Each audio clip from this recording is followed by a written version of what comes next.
Hello, hello, hello. Welcome in, welcome in. Hello, my favorite gamer words. Today is a Friday stream. I hope you're doing well today.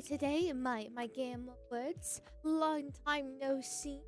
Uh, it's been a few days, hasn't it? Um, I hope you guys have been doing well. Um, uh, I don't stream for one day and I've forgotten how to stream already. It's fine. It's fine. Everything's fine. Um, we're gonna eat your liver for missing stream. Okay, that's fine with me. That's fine with me. Hello, everybody. Hello, hello. How's your week been so far? I know it's only been like 3 days or something like that, but how has your week been so far? Because normally I stream on Wednesday, and that didn't happen. So yeah. Yeah. Oh, right. Sorry, I meant to be on Kick. Actually, no, it's okay. It's okay. Be on whatever platform you prefer. Yeah, Kick is better. Yeah, Kick is better. Or Rumble if you want a YouTube alternative. But hey, you know what? I still appreciate the YouTube bros. Speaking of YouTube bros, there is a poll on the YouTube channel. I didn't bother with Kick because I forgot.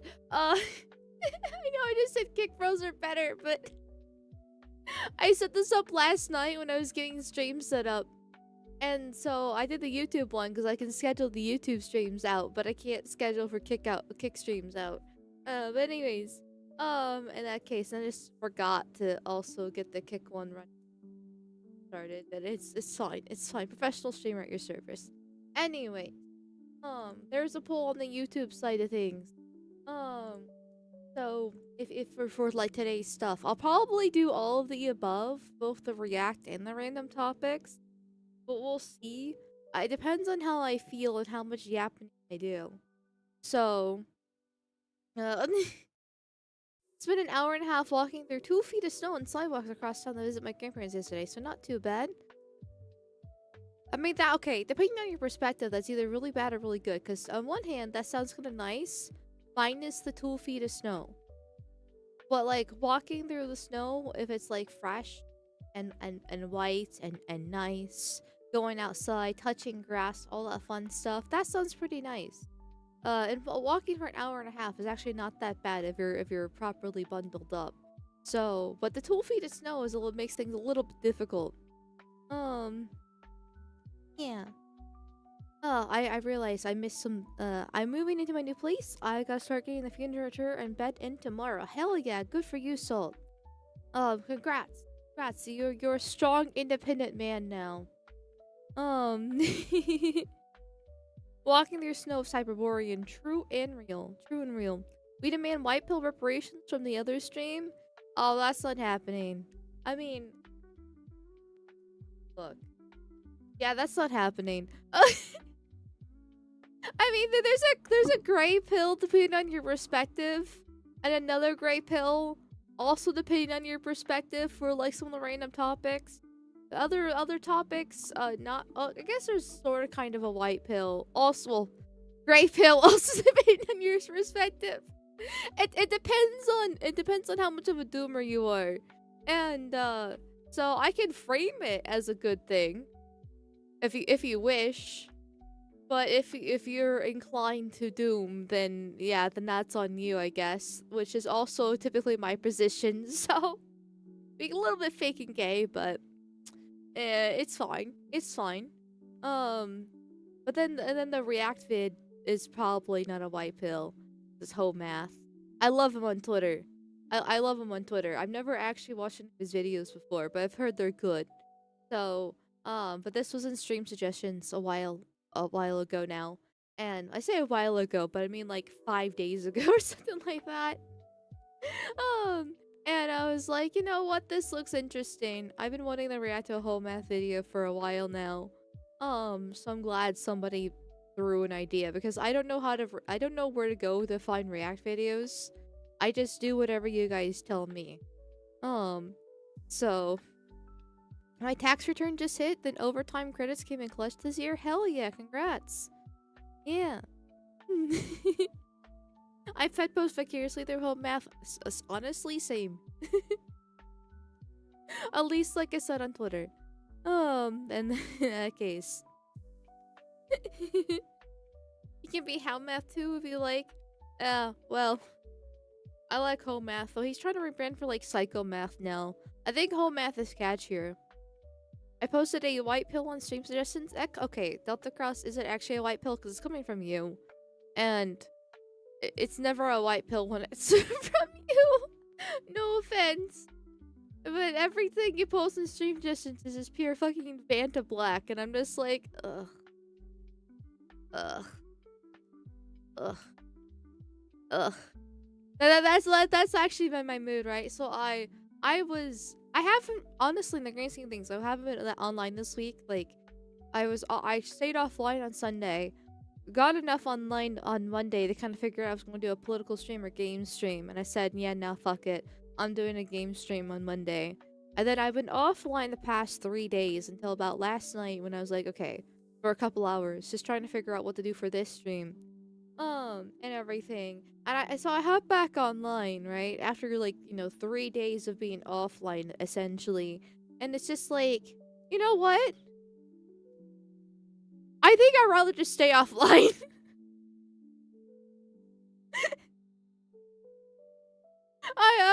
I come back on, it's just like constant drama and like all these other like dooming black pills. I'm just like, I think I'd rather just can I stick my head in the sand again for a few more days? It was fun no lifing Genshin. I had like a year's worth of content to catch up on, and I'm still playing catch up now. Even after like days of no lifing. Can I go back to that? I just cause it's just like I hate the internet. I hate the internet. Thank you, Anime Acumen, for the $2 over on YouTube. Thank you. Hello, Mao. Hello to you too. Welcome in. Welcome. Hope you enjoy the stream. And that reminds me, today's goal is the P.E.P.E hoodie. As per usual, the P.E.P.E hoodie. Good for reacting. Very nice and comfortable. Assume the ostrich position of head and ground. Yes. Yes, that's basically what I've been doing for the past few days. No more gooning to your twin gacha femboys. I wasn't gooning to them. I don't really even like the femboys. Okay? Like, I like men. But in all serious though, I'm like, ugh. Okay, where do I even start, right? Well, with it, cause like, do I talk about the E-drama? Because like, it's E-drama. I usually avoid that and not talk about it. It's really not that important in the grand scheme of things. But it's like my entire timeline when I get back, and I'm just like, okay, where's the actual news? Do I have to do the little cheat code and type news in the Google search and figure out where the articles are at? Do I need to use the ground news subscription or something like that as well? It's just like, oh, it's just horse everywhere. Oh, what a shock. Who could have guessed? Women are whores. Ah. Oh, really evil whores. Well, I could have told you that too. I thought it was plain as day. Ah. Don't talk about the E-drama. Okay. Which drama even has been a few? Yeah, that's the other thing, right? There's like multiple but horrible examples that happened over the past few days while I'm gone, and just like, I hate women. So, no E-drama? Okay. Again, women are whores?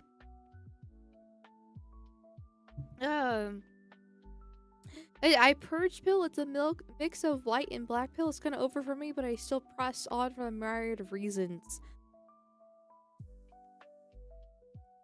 I feel I'm not sure if I like the term purge pill. I get where you're going with it. But I don't know. I don't know about it. Gray pill? Purge short for purgatory? Oh, okay. That makes a lot more sense, actually.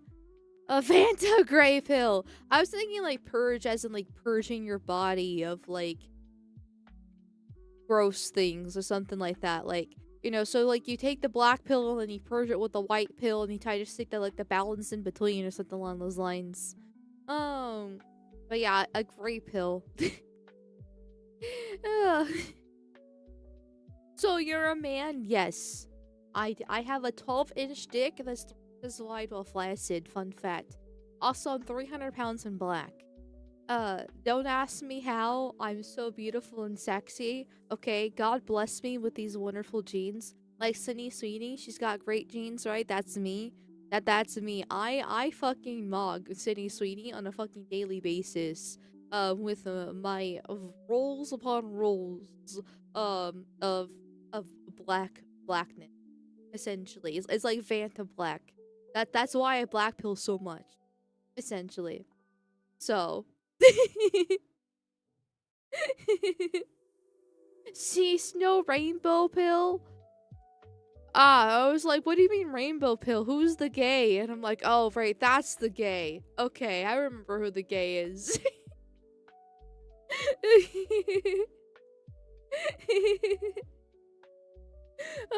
These pills are starting to get like the lanterns in the comics, so many pills.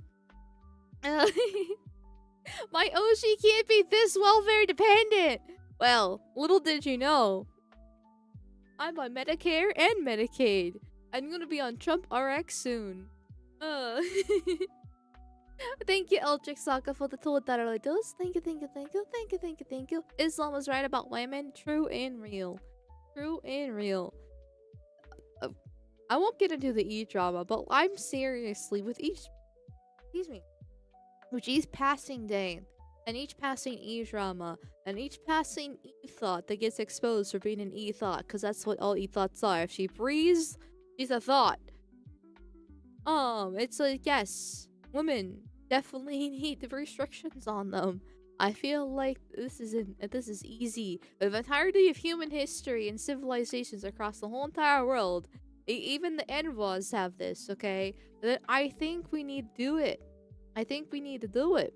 But I hate to compare ourselves to Envas, but like, it's literally the state of humanity. No matter where you go, no matter how low your IQ or how high your IQ, that there is restrictions on women, and we lost them all. And it's like, wow, are we better of a civilization? No. Okay.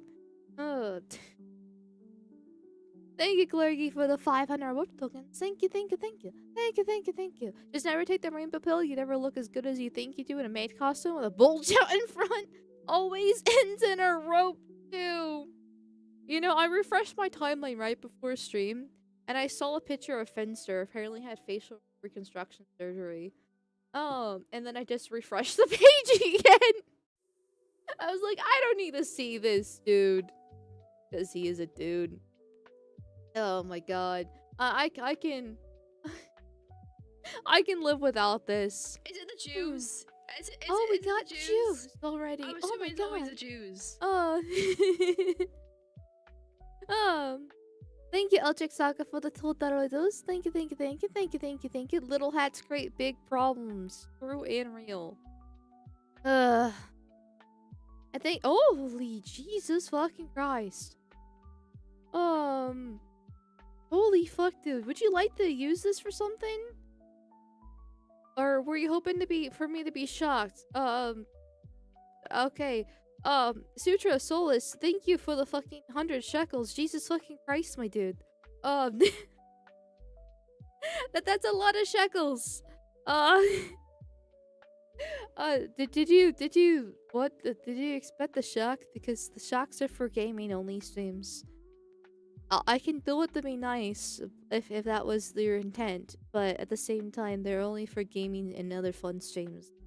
You didn't say anything about it, but I wasn't exactly sure where we're at currently. But anyway, regardless, thank you for the 100 shekels regardless. Jesus fucking Christ. Hey, Amal just confirmed I'm due for a big ass raise. So spending the wealth a little bit to my favorite racist e-girl. Well, thank you, and congrats to you for that raise. Thank you so much. I appreciate it, dude. Also, have you seen anything about Arknight's Enfield? It's like Genshin, but better story. I personally think so anyway. I have, but the game doesn't interest me at all. I'm not a big fan of like dystopian sci-fi mecha tech shit. If that makes any sense, I'm not exactly sure what category to really put it in. But I watched the trailer for some of the characters and the trailer in general, and then I have a friend that was talking to me about it and showing me different things, and I'm just like the amount of like crazy technology that's in it just is such a turn off to me. Cause I don't like obviously if it's a funded game or like a really popular game, I'll probably play it because it's good for a reason, right? But I don't like the base builders, which apparently there's a lot in that too because I don't like crafting. I like medieval fantasy, which is why Genshin is perfect for me. Like it's like medieval fantasy to the T. Well, I shouldn't say to the T. I guess it depends on the region, but close enough, right? I don't really like tech. Uh, was hoping a little for the shock. Okay, I will give you the shock because you were very generous, and congrats again on the raise. But once again, shocks are for gaming only and other fun related streams, like any like celebrations and members and stuff. That kind of deal. I don't really want it to be a very common thing because it's supposed to be a fun little gag, not what a lot of people think it is. So, let's get the base building though. I think stuff. Oh, really? Oh, wait, no, not a literal shock. Oh, okay. Never mind. Moving on. Oh, I have 30 polls for Varka. Lame and gay. I guess one of the benefits of no lifing Genshin past 3 days and being behind on like a year's worth of content. I'm not even fucking joking. I'm so behind on Genshin, it's not even funny. Like, I got the main quest stuff done. But the actual story quest, the main actual story, the Archons, right? Quest, if I'm gonna be using the right terminology for it. But as for the actual everything else, it's been like over a year. So, I have a lot of polls for Varka. I don't have them guaranteed because I got Columbina. But I have enough to at least hit pity and then some.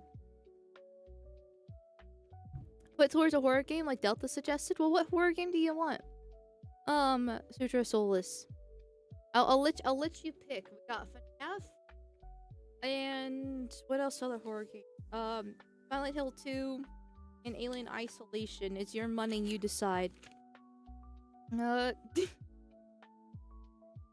Amal doesn't like technology. That tracks with her experience with technology and the shot collar.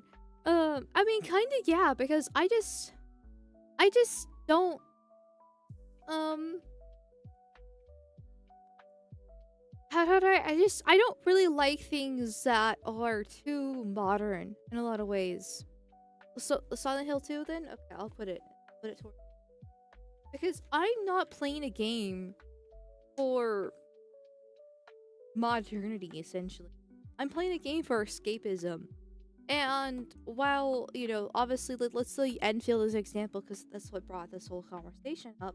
It's obviously fantastical, right? Catboys don't exist. You don't have all these crazy weapons, all that fun stuff.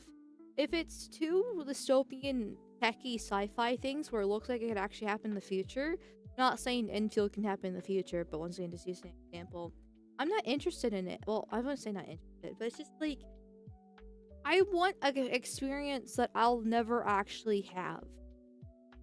And I don't like robots. I don't like AI. Well, I say that blanketly, but I know that probably makes some upset people. But whatever. I don't like sci. I mean, I'm okay with some sci-fi because like I do like Star Trek a lot. I do like Stargate a lot, though that's weird sci-fi right there, right? So there's some differences with it. Or like Star Rail, I really liked Star Rail for the longest time, and actually liked it more than Genshin for a brief period. Because even though it was like sci-fi-ish and techie, which I didn't really like Her to Space Station at the beginning of it, or Space China too much. Because you're going to different worlds, like the worlds can be different themes. It worked out. And so like I just like magic. Okay? I like green grass and magic. I don't want like rusted metal buildings that are falling apart, broken robots, that you have to piece back together, and a bunch of other like random shit like that. If that makes any sense. I mean, I'll still play it, and if it's a good game, I'll still probably like it. But for a game like Enfield, it's not something I would actually spend my time, because it's another open world gacha game that you have to time sink a lot into, and I'm just not interested. This makes the perfect sense. I'm glad it makes somewhat sense, even though I'm badly explaining this right now. So, a lot of modern games focus hard look and realistic with a huge map and ruining optimization. Yeah, I don't even really like the realistic style, which is why I like my anime games. Once again, they can be a good game and be realistic, like Clair Obscur, obviously. But so it's not. There's definitely exceptions to the rule, but my general taste is medieval fantasy, and with a non-realistic, art style too. Some sort of pretty art style. Cause I'm really particular when it comes to art style. If it's some sort of like DEI fucking California slop, right? I'm not interested. Clear. Oh, I'll take the realistic over any day over compared to that shit. Fucking Tumblr artists there. But anime is like the perfect art style. I'm not even joking. Um, it's like the perfect blend of realistic proportions and where they're clearly human. But like stylized enough without looking like hyper realistic. It's great. Um, so what you're saying is cringe and we'll play Armor Core, yes. I don't even know that game. I've heard of it before, but I don't even know what it is. So many modern games that are pretty much like X but gated to live service driven loot boxes and gacha. I'm not sure what you're referencing in that case. Because I actually like live service. I know you can crucify me for this because I understand the complaints against live service. But I like live service because if it's actual good game and the devs actually put effort into it, that means you get content for your favorite game for literal years. And the game never ends. It's fantastic. Now, of course, then you have like the ones that are like really greedy, and abuse it and put no effort into it, and it's just like the same old slop that gets repeated over and over again. But if it's a game that actually takes the investment from the whales and the dolphins, puts it back into the game, and you can clearly see it putting back into the game, and then it makes the overall experience even better, and the content gets even better with time. And then the game still continues, and you get to still use your characters or whatever it is, or the story is still going great, the lore is still developing, all that fun stuff. It's a win in my book, because I mean, I love Zelda. Legend of Zelda is probably my favorite franchise. Now, granted, I'm not very experienced when it comes to games, so I'm a fake gamer girl, but I absolutely love The Legend of Zelda. And so, and, obviously, the games are supposed to be complete right off the box. Generally no DLC until the more recent years. And they're great that way, too. But, like, an endless Zelda game, where you just constantly play, and go through, and, defeat Ganondorf, find more lore, go to more areas, find more remnants of Ganon, defeat those. Eventually you have to do Save the Princess, so not like Zelda could actually work out as a live service game. I definitely I would never want that to happen. At all. Okay, want to make that completely clear. Because that's not how Zelda works. But a game with similar themes to the Zelda, with the same aesthetic, obviously its own unique story. The story is very important to me. And decent gameplay. But like something along those lines, right?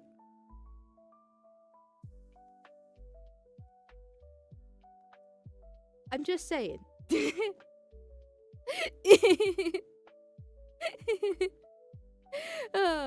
And never-ending game sounds awful. Every story needs an end. Every story needs an end. Oh, I agree. It does need an end eventually. But if it's written well enough, and there's enough effort there, then eventually, like, it can continue on. Now, I know, like, I'm gonna be hardcore glazing Genshin here, and we all know I'm a Genshin simp. So, once again, you can crucify me. But that's basically Genshin. Like, it has its problems. I am well aware it's not a perfect game, and I do have some complaints with it. But that's basically Genshin.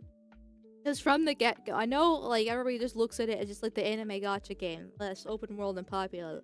But if you actually play the game itself, it's very story and lore heavy.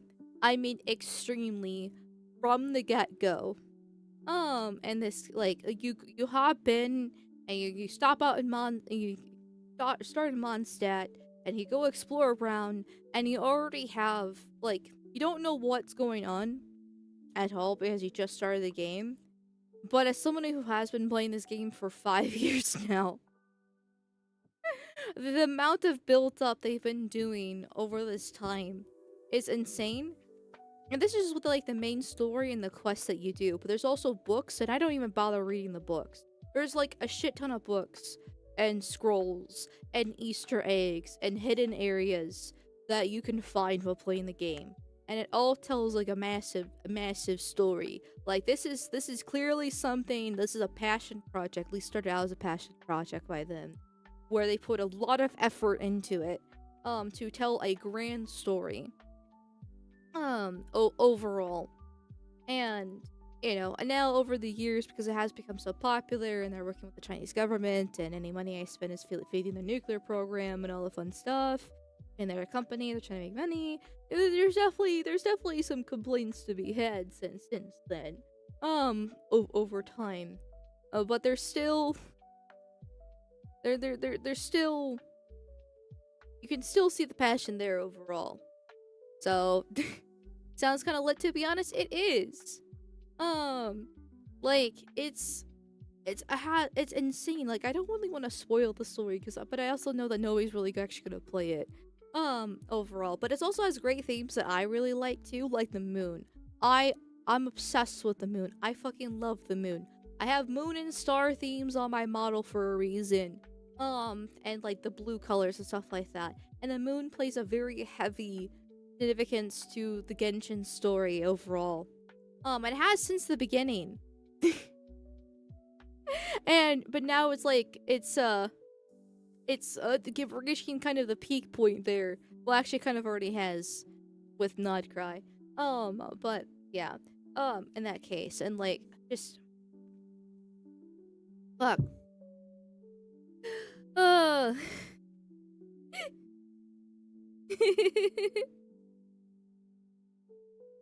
I find the gameplay too bland. Allure is good. Okay, that is a criticism. Like, compared to Wuthering Waves, at this point in time, Genshin's gameplay is worse, okay?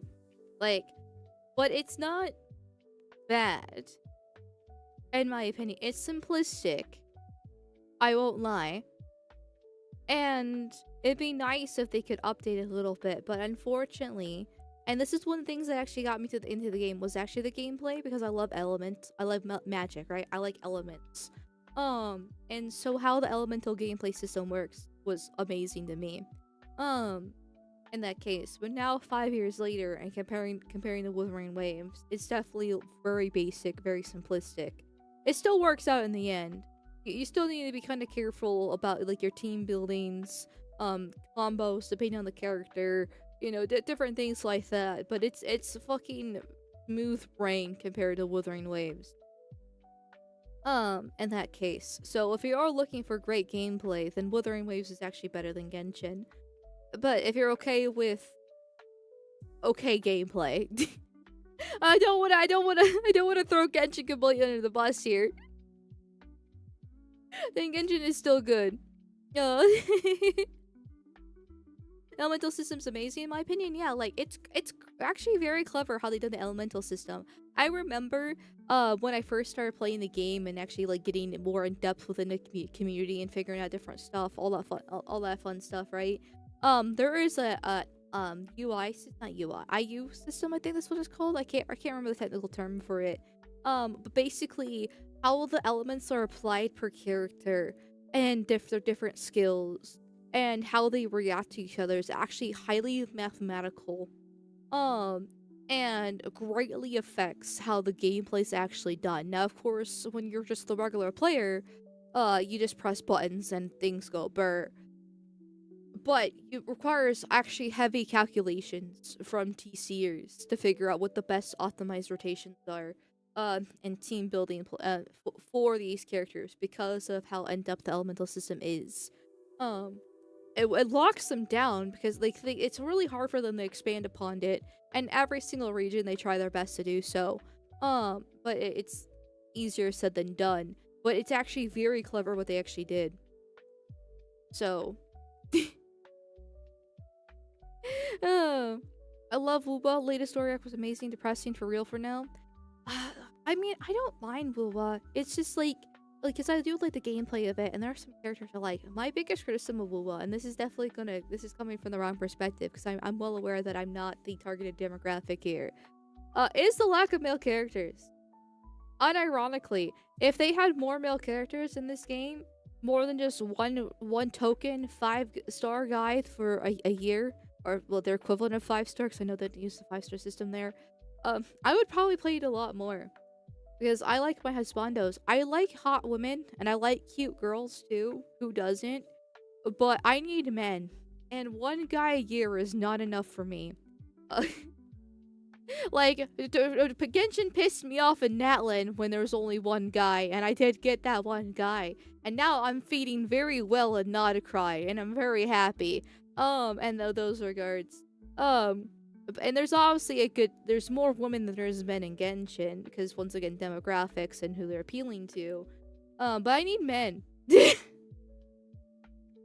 I don't like playing, like, fucking hot woman, basic bitch personality number 255 over and over and over again. In that case. And once again, I'm not the demographic, so I'm not asking them to change. But if they did change, I would probably be a lot more open to playing, because I do like the gameplay of it. Story-wise, it's not terrible. I got the run of Sita, because I really like Brant and Ayuno.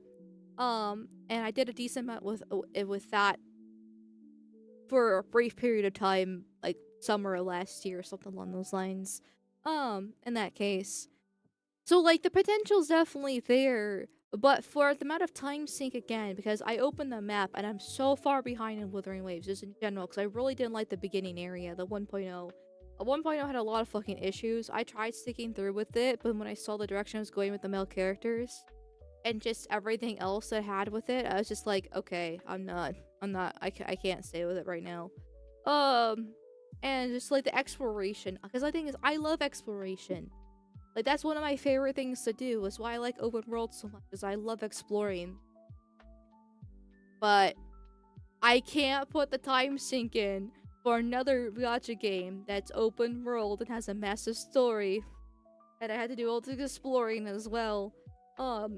With it, I've already invested this much in Genshin, and I can't even call it sunk cost fallacy in Genshin because I like it so much. But at a certain point it kind of was, because I was getting worried there that I would probably stop playing Genshin almost permanently. Well, I shouldn't say permanently, but I was getting so behind in content and getting so overwhelmed with everything, that I was losing interest just sheerly from from that factor alone, because I was getting so behind on everything. So I can't do that for another massive gacha game like that. I don't have the time for it. I literally spent 3 days no life in Genshin just to catch up for a year's worth of content. And even still, I'm not fully caught up at all. I still have so much to do.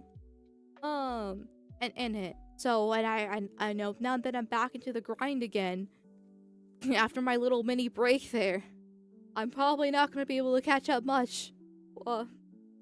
So, it is what it is.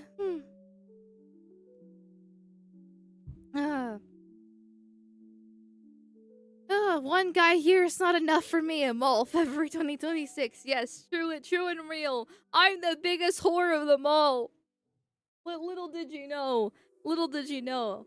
I must have a man every single month. Uh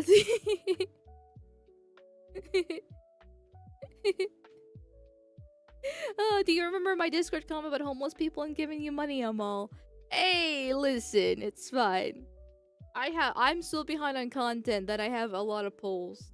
So, and I do try, I don't really I haven't spent that much money or all money really on gacha since I started streaming because all my money just goes into bills and streaming these days. So, it's fine. Fine. Uh Time to go to Honkai Star Rail, then less exploration. I love Star Rail. The keyword is loved because I thoroughly enjoyed it until the power creep hit because then it fucking sucks and I'm never gonna probably play Star Rail ever again. Not even joking because like I really did like the story for Star Rail.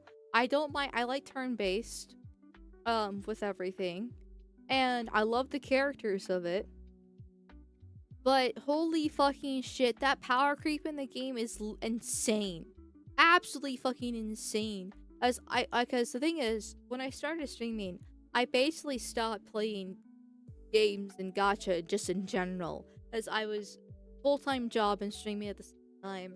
And then once I went full-time streaming, I have so many things going on that it's just, maybe dailies and maybe a little bit of main quest before I go to bed if I'm lucky, something along those lines. And so like I try to get back into Star Rail again after like months of not playing it because okay, shiny new character that caught my eye, so I'm like, okay, I'll make time for Star Rail. And it's just like fucking getting punched in the face a million times over with how bad the power creep in that game is. Like I would not recommend playing Star Rail because the power creep is so fucking bad.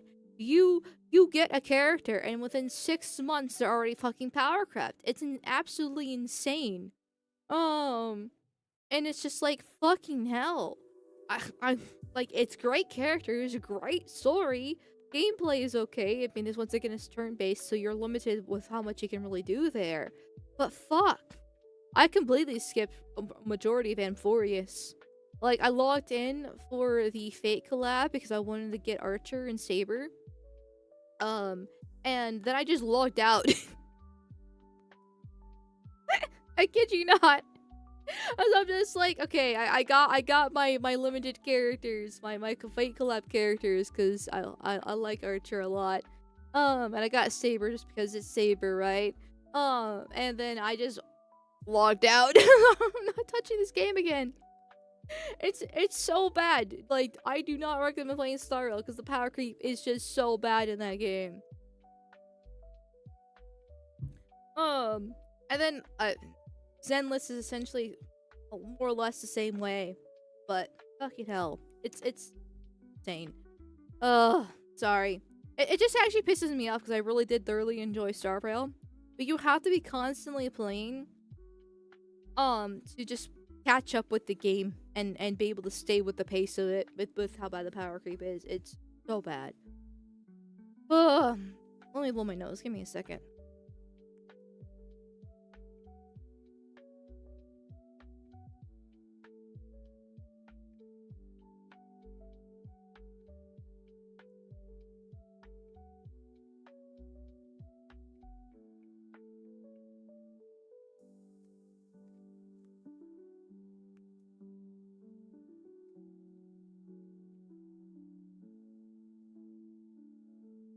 Okay, I'm back. And I realized I missed some super chats earlier. My apologies, YouTube bros. I got into the yappening. Thank you, Rasmus, for the 20 Donkey Kong coins. The chicks dig giant robots small. Apparently, I'm really am a man, because I do not dig giant robots. I think you slapped my smurf for the $2 reduce. Thank you, thank you, thank you. I will pay for Armor Core if you stream. I mean, what is Armor Core? Hold on a second, let me look this up. Because I don't know anything about it. If it's like a one-off stream, then it's not like that big of a deal. I'm assuming it's the Fires of Rubicon, right? Oh my god, okay, we got mechas. Okay, we're off to a bad start there. Action game based on the concept of Armor Core series game from soft recent action game development. Okay, maybe not this one then. Armored Core. It's pretty good, but not your style. Fair enough. I mean, at the end of the day, I'll play whatever you guys want me to play. Obviously, if it's game fun or something along those lines. But if not, then I'll pick the game, and then it will probably be more. Oh, the Armored Core.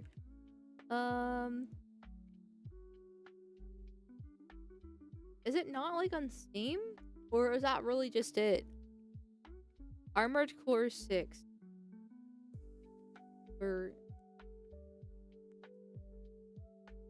Okay, so it is Fires of Rubicon then. Got it. Got it. I mean, definitely very mecha and realistic style. So yeah, it's definitely not something that I would pick to play myself. Of it.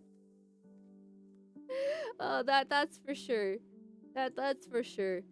But at the same time, like, as if I actually play the game, I probably would like it just because I do like action. If there's a good story, there's a good story. You know. They used a real actor for this? Sorry, I was like, I recognize that man. I just don't know from who, but he's a real man. uh so eh.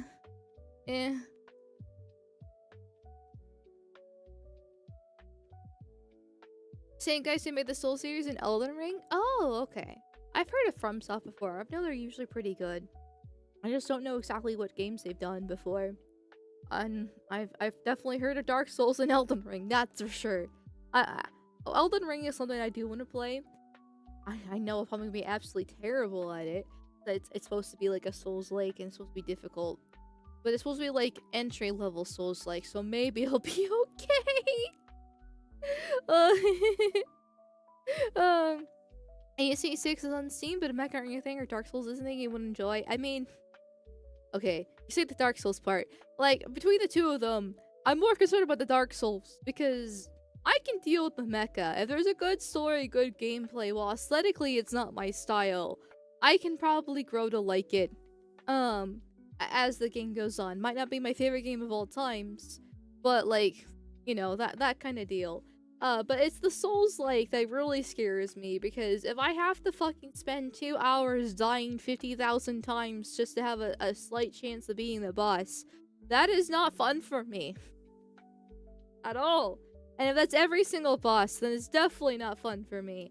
I can do that to a certain extent, to a degree, but at a certain point I say, nope, not worth it. I'm not a fan of constantly dying. It's not even grinding at this point. It's just fucking pure suffering. Alright, a little bit of grind is fine. But just pure suffering, dying over and over and over again for hours on end. How is that fun? I mean, it's fun for, fine. If it's fun for you guys, you do you. Obviously, that's what those games are for. But not for me.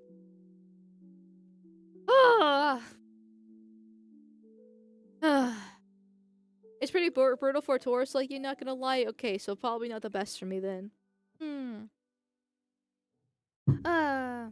It's only like that if you're bad. Well, I am bad. So, every Souls-like, you can kill a boss easily. You just have to find out how. That's the hard part. Well, still, it's 3 hours of my time for one boss. Fun. Also, watch the vids. Okay, fine. You guys did vote for react for Hoe Math. The nice thing is, it's actually a pretty short video. It's like 20 minutes long. So it's actually not gonna take that much time. It's just a simple hour, more than likely. And then we have extra time. Then we'll do some like other random topics or like gotcha shit. Oh, thank you, Arm. You're using leak speak, but like for some reason I'm having trouble reading it. Saves? For the $10 reviews, thank you. You think my Homestuck has to be able to read the leak speak, but for some reason I don't know why. It's like, what the fuck's Sieves? Or saves? hold on, wait a second. I need to look this up. There's a word that I don't know. Oh, slaves. I was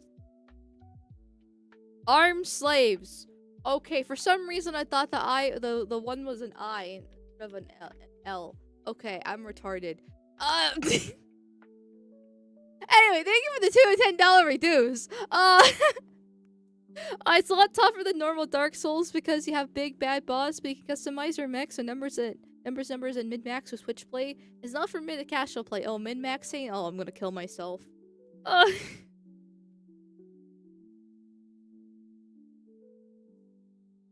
Okay, yeah, but definitely, listen, I'll play it if you want to gain fun for it, but it's not gonna be a choice that I'm gonna willingly pick for myself. I'm just straight up saying that. Oh, I appreciate the warnings. Oh. Thank you, Crowder, for the $1 duel. Run Rumble. Thank you. How about Ace Combat 7? I've never heard of that game before. Hold on, let me look this up. Ace Combat 7 here. Guys unknown. Okay, we're going to airplanes on a night sky like shooting stars. Is this a airplane simulator? Arch is already forcing me to play a command modern operation. So, oh, she's a hot woman. And is this airplane? This is airplane. Okay.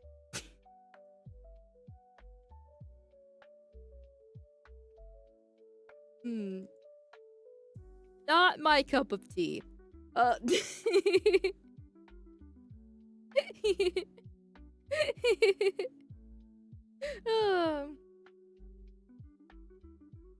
But Ice Combat Peak as well, but I don't know if it's you.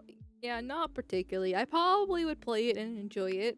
Because at the end of the day, I am a simple creature. And I am easy to please. But it's, once again, not something I would play on my own volition. It would be something where, like, I would play and then I would like it. But it would take some incentive for me to play it in the first place, or I'm just gonna go back to Genshin. That's basically my position these days, is that I just go back to Genshin.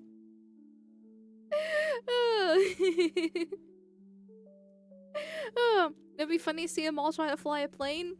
Well, like I said, Art just forced me to play Command Modern Operations here. I don't know when, but soon, I guess. He sent me the thumbnail.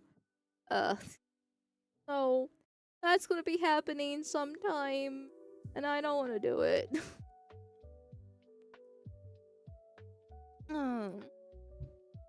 But anyways, let's actually get to the react, because that's what won in the poll, and that's what you guys are asking for.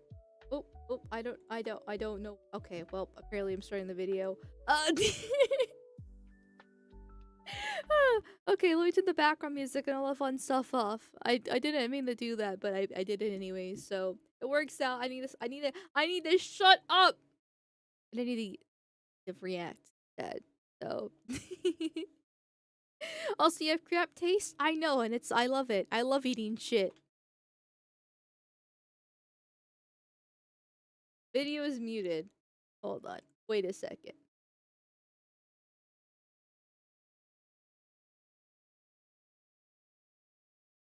Oh, thank you, Crowder, for the $1 do. What if I told you about a game that's basically Gears of War and Borderlands? Maybe? I don't know. I recognize both those names, but I don't actually know what the games are. So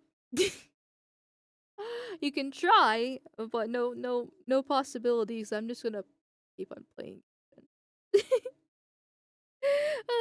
Thank you, Floofer, for the 99 cents. Thank you for that little sticker there. Thank you. Hell yeah. Get this party started. I can't wait to complain about women again. I love hating women.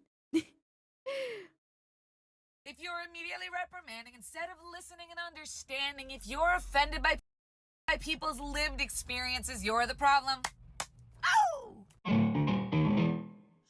You are the modern woman. You are in your car. Life does not feel quite right. Something is missing.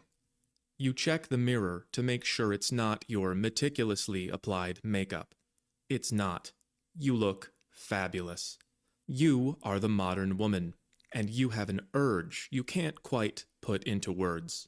You let the urge run through you. You ask it what it wants. It wants to play peekaboo games, but there is no baby here. You have aborted all of your babies and ghosted all of the men who might have proposed to you because you are the modern woman. You take out your phone. Who is here? Who can I find in the phone to play peekaboo? What do they want to hear? You are the modern woman, so your mind floods with feelings of victimization. Women are victims. Minorities, 93% of the global population, are victims. I have to admit, Hoe Math's racist art that he's doing on Twitter is absolutely amazing. Like, I already enjoyed his content before that happened, and one day he said, fuck it, I'm just gonna go full balls to the wall about this, and I'm just like, hell yeah, brother, join, welcome. Well, I shouldn't say welcome, technically he's been doing this longer than me. But it's just like, fuck, it's amazing, because, yes, minorities, 93% of the world's population, yeah.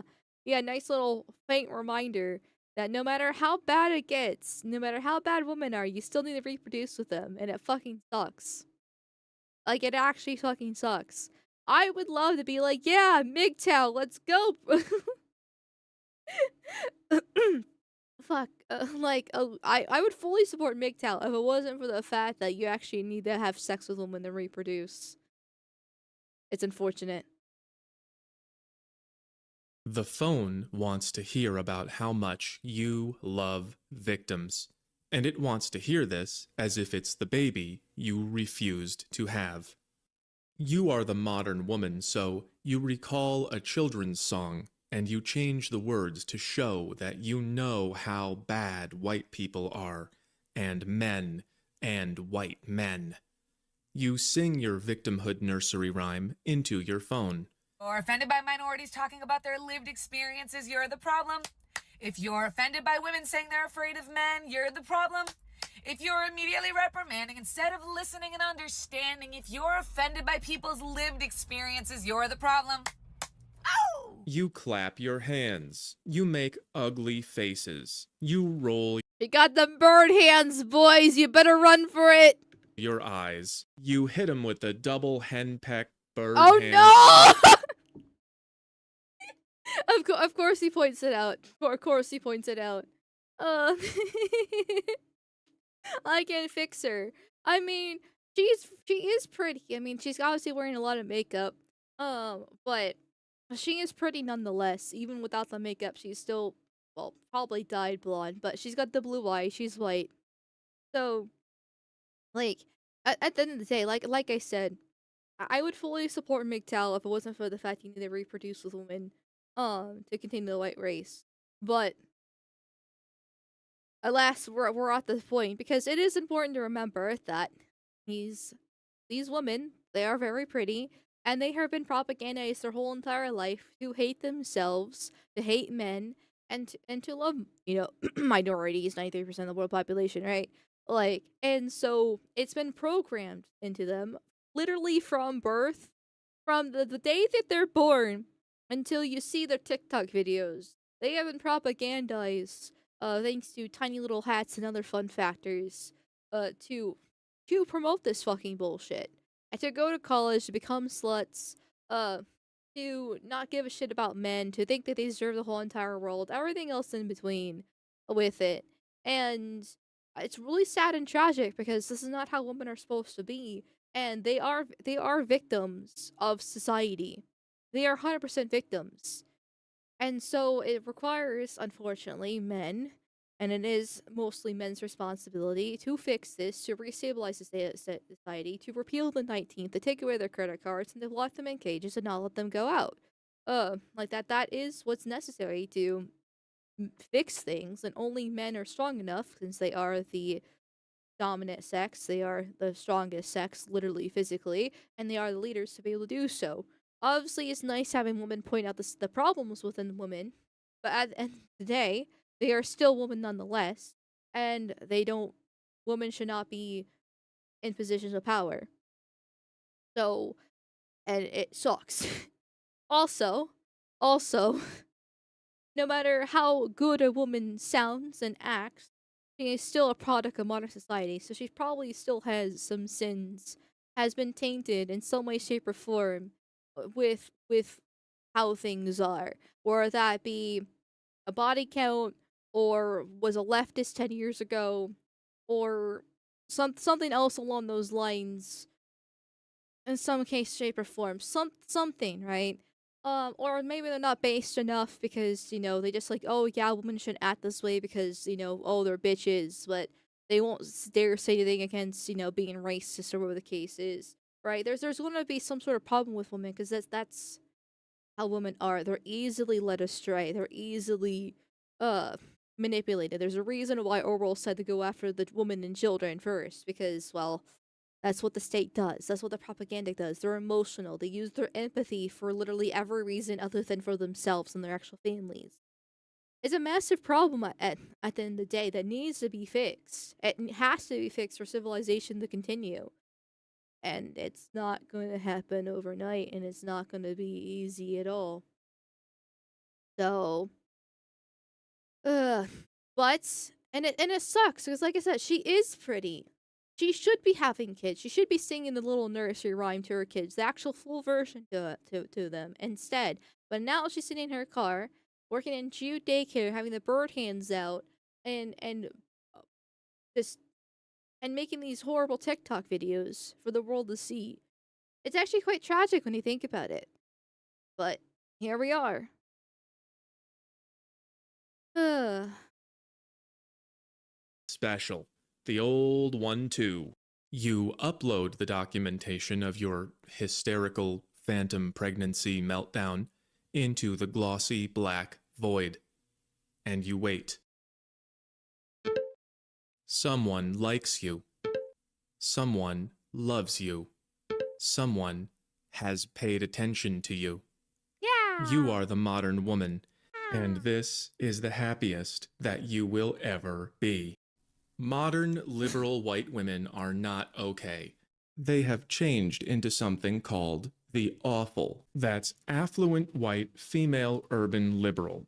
This insanity is a consequence of the information age. These young women are being bombarded with emotional content, and it's making them lash out at the men they should be supporting. The internet has warped the mind of the awful, and they're supposed to be having babies, but they're not, so they're just treating everything like it's a baby, including men, especially white men, and it's making us hate each other. These women want to appear like they know better than you, but awfuls are actually losing their grip on reality.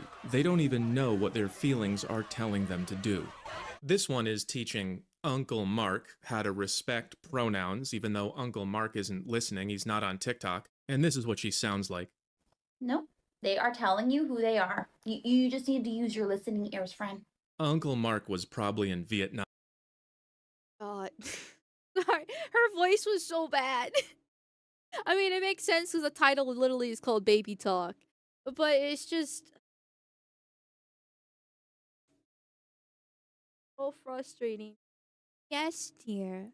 Did you know that to be an actual good person, you need to get your shit together and do exactly as I say? And I'm going to think you're less of a man because you're listening to what I'm singing. Because that's not how the fucking world works. But I'm still going to proselytize to you and beat you down emotionally as best as I possibly can into being the good little boy that you should be because I say so and this is what I believe in. And so I'm gonna make you listen to me as I ramble on for 5 more minutes, exactly in this voice. And you're just gonna have to deal with it.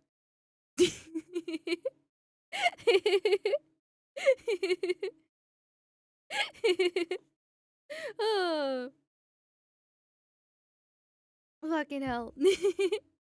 We're good little guys. Yeah, you're my good little guys. Yes, you are. Yes, you are. I don't hear any clapping, Amal. Is that better for you? Well, let me see. If you're happy and you know it, clap your hands. If you're happy and you know it, clap your hands. If you're happy and you know it, then you're actually fucking depressed. Wait, hold on, I fucked that up. Never mind. I don't know what I'm doing here. Okay, I'm just here for the male attention and the likes and the and the love as well. That he said. I'm the modern woman. Congratulations. Carry on. His listening ears are listening for something else. If women like this and this think they qualify as moral leadership for people like Uncle Mark, that's pretty sad, but the truth is a lot more sad.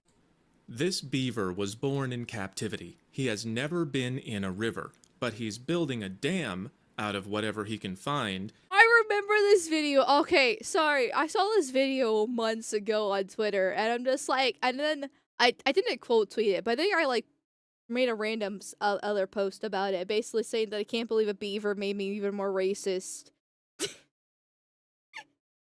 I saw this video, and I'm just like, wow. We can apply this to black people. And I was like, yeah.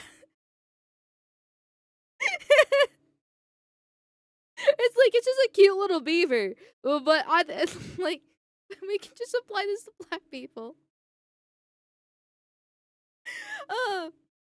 But seriously though, like, okay, I had this realization a while ago too when I saw like a video of some orange cat being like an orange cat on Twitter, right? Because there's a stereotype within like the I don't know, cat community or people that have cats. Like I don't know how well known this is, but it seems like it's a really popular thing on the internet. Where like orange cats are the crazy ones that are absolutely insane and they're so cute and all that fun stuff, right? And I realized by watching an orange cat video, and I did quote tweet this one actually. I remember this part. I was worried I was gonna get blocked from the person posting it. Where I'm just like, okay, so we can recognize that stereotyping cats is a good thing and it's cute when it's done to cats. That orange cats are stereotyped to be the crazy ones that have no self control and you have to constantly keep your eye on them and they do like random shit. So we can stereotype orange cats and it's totally fine because it's cute. But as soon as we apply that to black people, that's bad? Well, why can't we stereotype humans? Because if we can do that for a cat for their color of the fur, I can think I can do that for the color of a person's skin. Because it sure reflects the content of the character after all. Orange cats do 50% of the scratches. Yes, exactly. Oh, oh, thank you, Clarky, for the $2 dose. Thank you, thank you, thank you, thank you, thank you. Oh, sorry, $3 dose. My friend Cecile worked in the hospital emergency rooms. He said if you can see the whites of the eyes above the irises in a situation that's not life or death, you're dealing with a total lunatic. Not to defend her, but she was clearly emphasizing herself for the sake of the video because she was getting way too worked up over something stupid. That typically happens, like when you're doing that. Take note of how often you see this expression with the eyelids exposed to the top of the half lips in their freakout videos, especially filmed in cars. Well, okay, yeah, well, they're definitely freaking out. That happens when you freak out, though, generally. Or at least with women. It's just the problem is they do it for the most stupid reasons.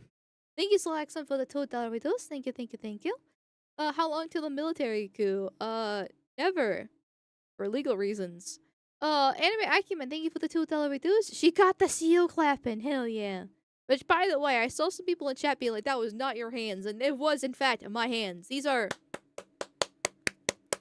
my hands. For a river that isn't there. Because beavers build dams. That is what they do. And women nurture children. That is what they do. But they no longer have children, so they are scolding children that aren't there, in front of a camera, for an audience. Sometimes a caged bird will pull out all of its feathers.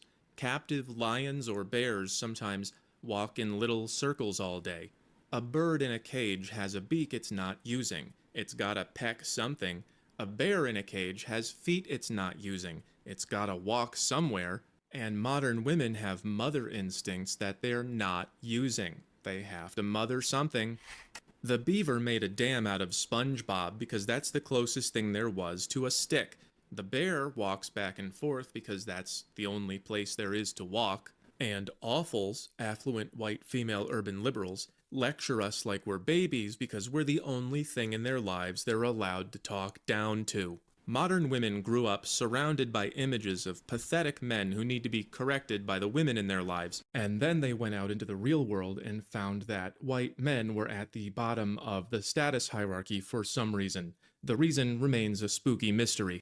And just like a beaver is identifying things that you can carry, women are identifying things that deserve. For example, this guy does not need to be spoken to like a special needs child, but some of these guys might, and probably everyone from here down. Baby talk can be activated by low status. Now, there's nothing more low status than a baby. They're totally incompetent, they're helpless, they do nothing but need and they give very little back. But in the absence of a baby, as is so common with modern women, they will automatically find the most baby-like substitute, often in the form of a worthless little dog, because the weakness and littleness reminds the awful of a baby. That I just got called out there. Hold on, wait a second. Hold on. Give me a minute. I have a chihuahua.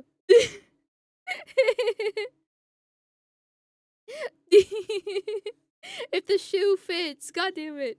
God damn it. And I love my puppy. Okay, he's so cute and adorable. I love him so much. Okay, listen, it's dogs are normal to have. It's in modern society. It's fine. It's fine. In my defense, I've had him for, well, a very long time, like, 15 years, we'll say here. I've had him for a vast majority of my life since I was a little kid. Um, so he quite literally I was raised with him in a lot of cases. Um, and he does mean a lot to me. He got me through a lot of horrible shit. And I love my puppy, okay? It's different. It's different, I swear. um, is he a puppy? You just called a puppy. How old is he? Or you just baby talk? He's a puppy in my heart, okay? He's 5 pounds. He's adorable. He still acts like a puppy. He's got lots of energy. He runs around the house, licks my face like crazy, wants to cuddle with me, still wants to play. Like, uh.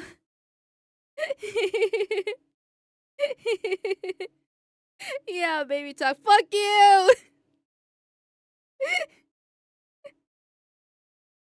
Oh, I love my dog. He means everything to me. Um, Society's collapsing when women have fur babies instead of babies. I mean, yes, I agree with it. But in my defense, I've had my dog since I was a very young child. Okay? A very young child. So, I feel like that's a different story, right? I got some sort of excuse. Also, I'm not a liberal. I'm not exactly sure what I am, but I don't consider myself a liberal. Uh, Everything else applies, though. Oh, urban? I guess. I mean, to a certain degree. Uh, I live out in the middle of nowhere, but I've dealt I had have to go into town for work and other shit like that. So, uh,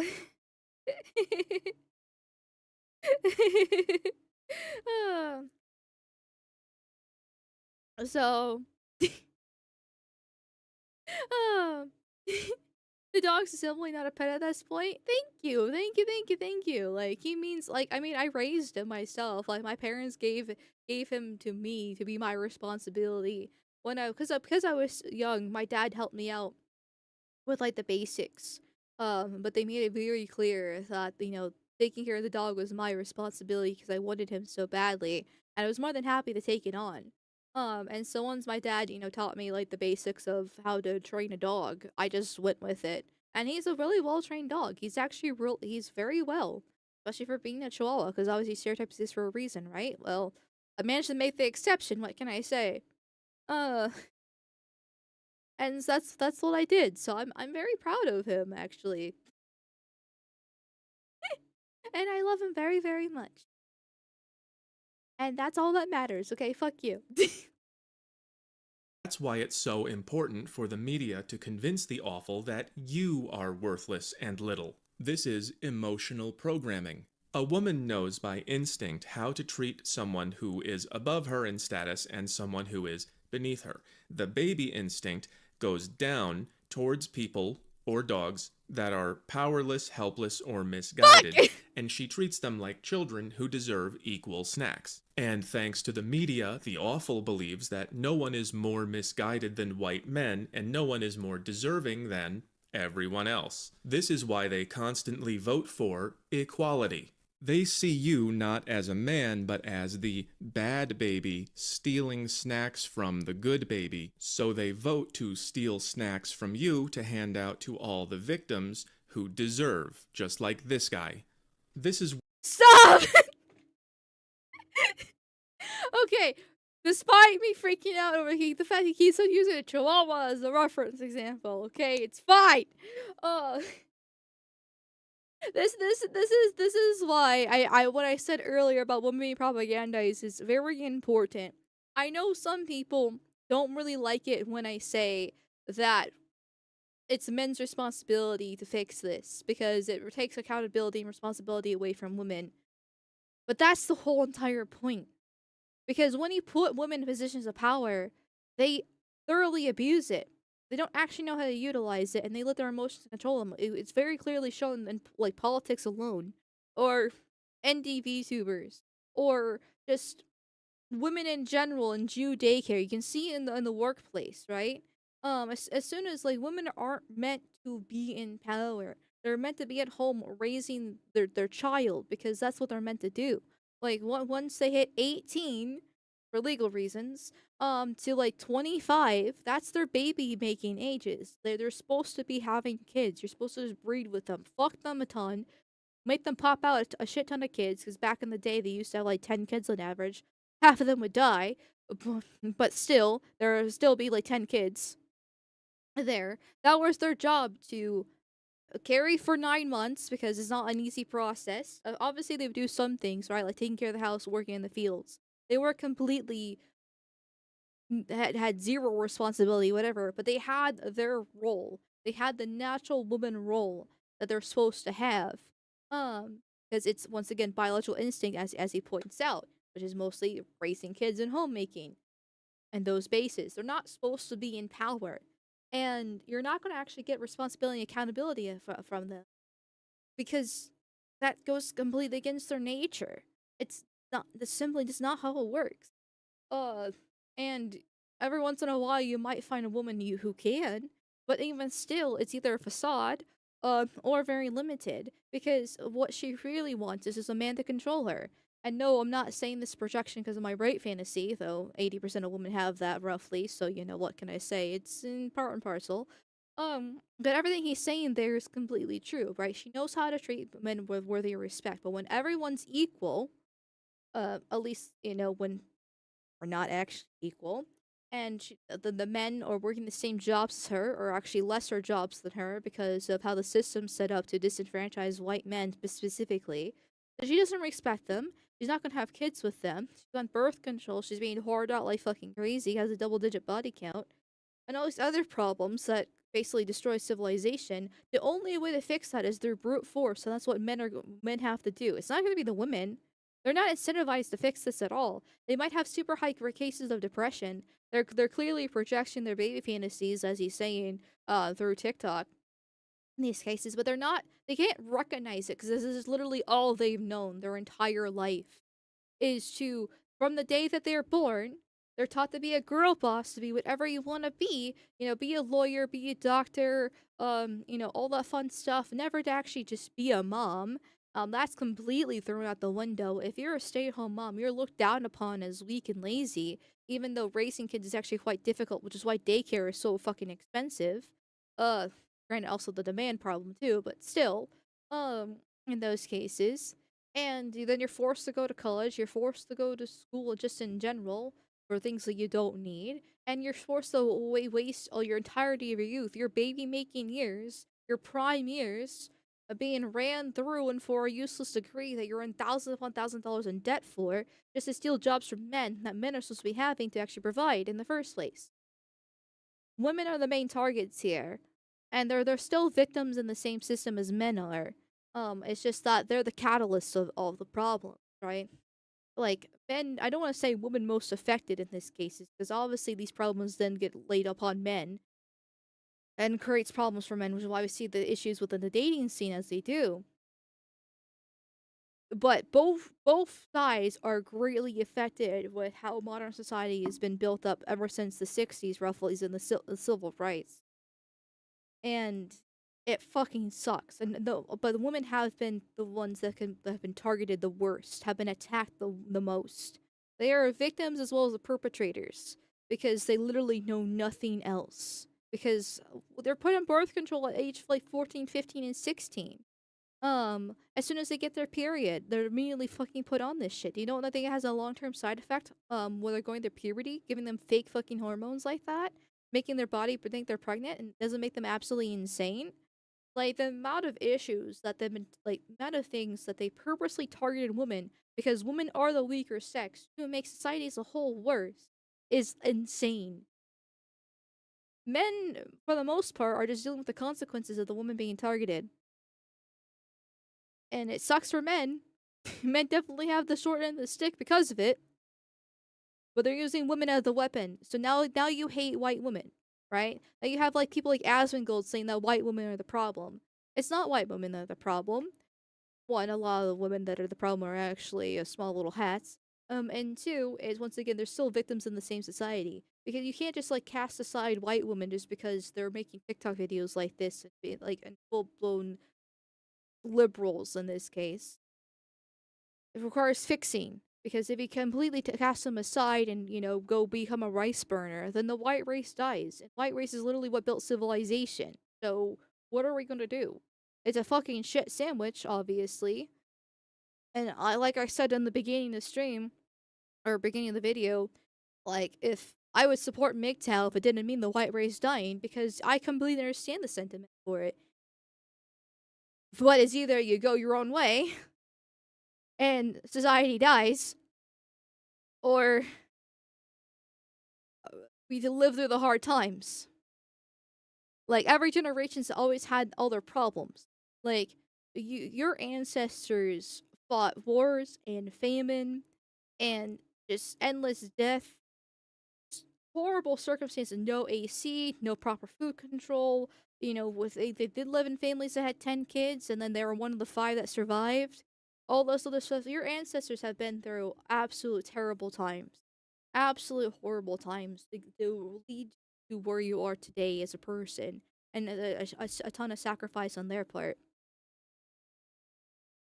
And granted, things aren't looking good, but it's literally your responsibility to marry and reproduce and carry on civilization because that's what humans are meant for. It's literally your responsibility, and it's my responsibility too. For by the way, I want to make that clear, right? I'm not going to be shifting all of this on men because women do need. Well, I don't support. Well, don't support. I know asking to take responsibility and accountability is a fucking pipe dream. Ideally, waking up as many women as possible to the evils of what's been done to them in society from an early age as possible is a solution and is a good solution to do. Try to get them when they're 18. And I know that sounds fucking creepy, especially when a 26-year-old teacher just got arrested for it, which is absolutely retarded. And maybe I can talk about it once we get done with the React video. But like seriously, get them when they're 18, they're legal, and deprogram them as best as possible. Try to get them because this is once again their fertile years. Get them before they go to college and they waste and go into a bunch of debt and get a body count.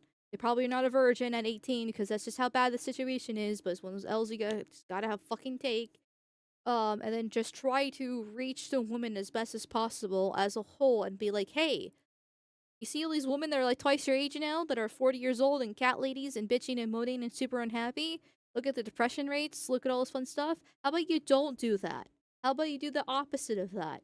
You know, maybe try something new and different instead of the status quo, because if all these women are 40 years old and cat ladies and on depressants and all this other fun stuff and they're super unhappy, then maybe you don't do what they did. Possibly consider, hopefully. Yeah. um,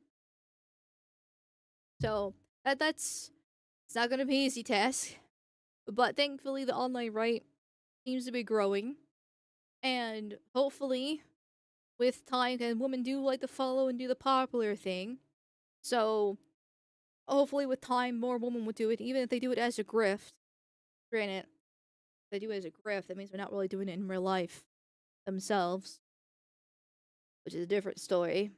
But even the ones that are grifting, hopefully would have a positive influence on the woman, the younger woman, as a whole, because they see the success of even the grifter and the supposed happiness that they have, and follow that route, even if it's not true. Hopefully, it's not gonna be easy. That's for sure. So, anyways, carry on with the video. And I'll get the super chats after the vid. My apologies, chat. Where our dating problems become more political and psychological, and that's why I'm expanding more into psychology. There's only so much you can accomplish by lifting weights and buying a nice shirt. You can't make the world function that way. You can only increase your position. I realized though that apparently we hit the goal on YouTube. That is my bad. Okay. Plus the P.E.P.E hoodie is great for React streams. So you know what? Let's just do the super chats now, and I'll back up the video. I don't like to interrupt the video too much, all things considered. But thank you guys for hitting the goal on YouTube. That's very generous of you, especially so early in the stream. I mean, I say early. Oh, it is early in stream. Anyway, thank you. Yeah. Let me read this. Okay. Thank you, Zlaxon, for the $5 reduce. Surely we're not going to carry on knowing we're real bipedals and small hats. Surely, yeah, well, we are going to carry on. This is a status quo at this point. It's nothing's going to happen. Nothing's going to happen.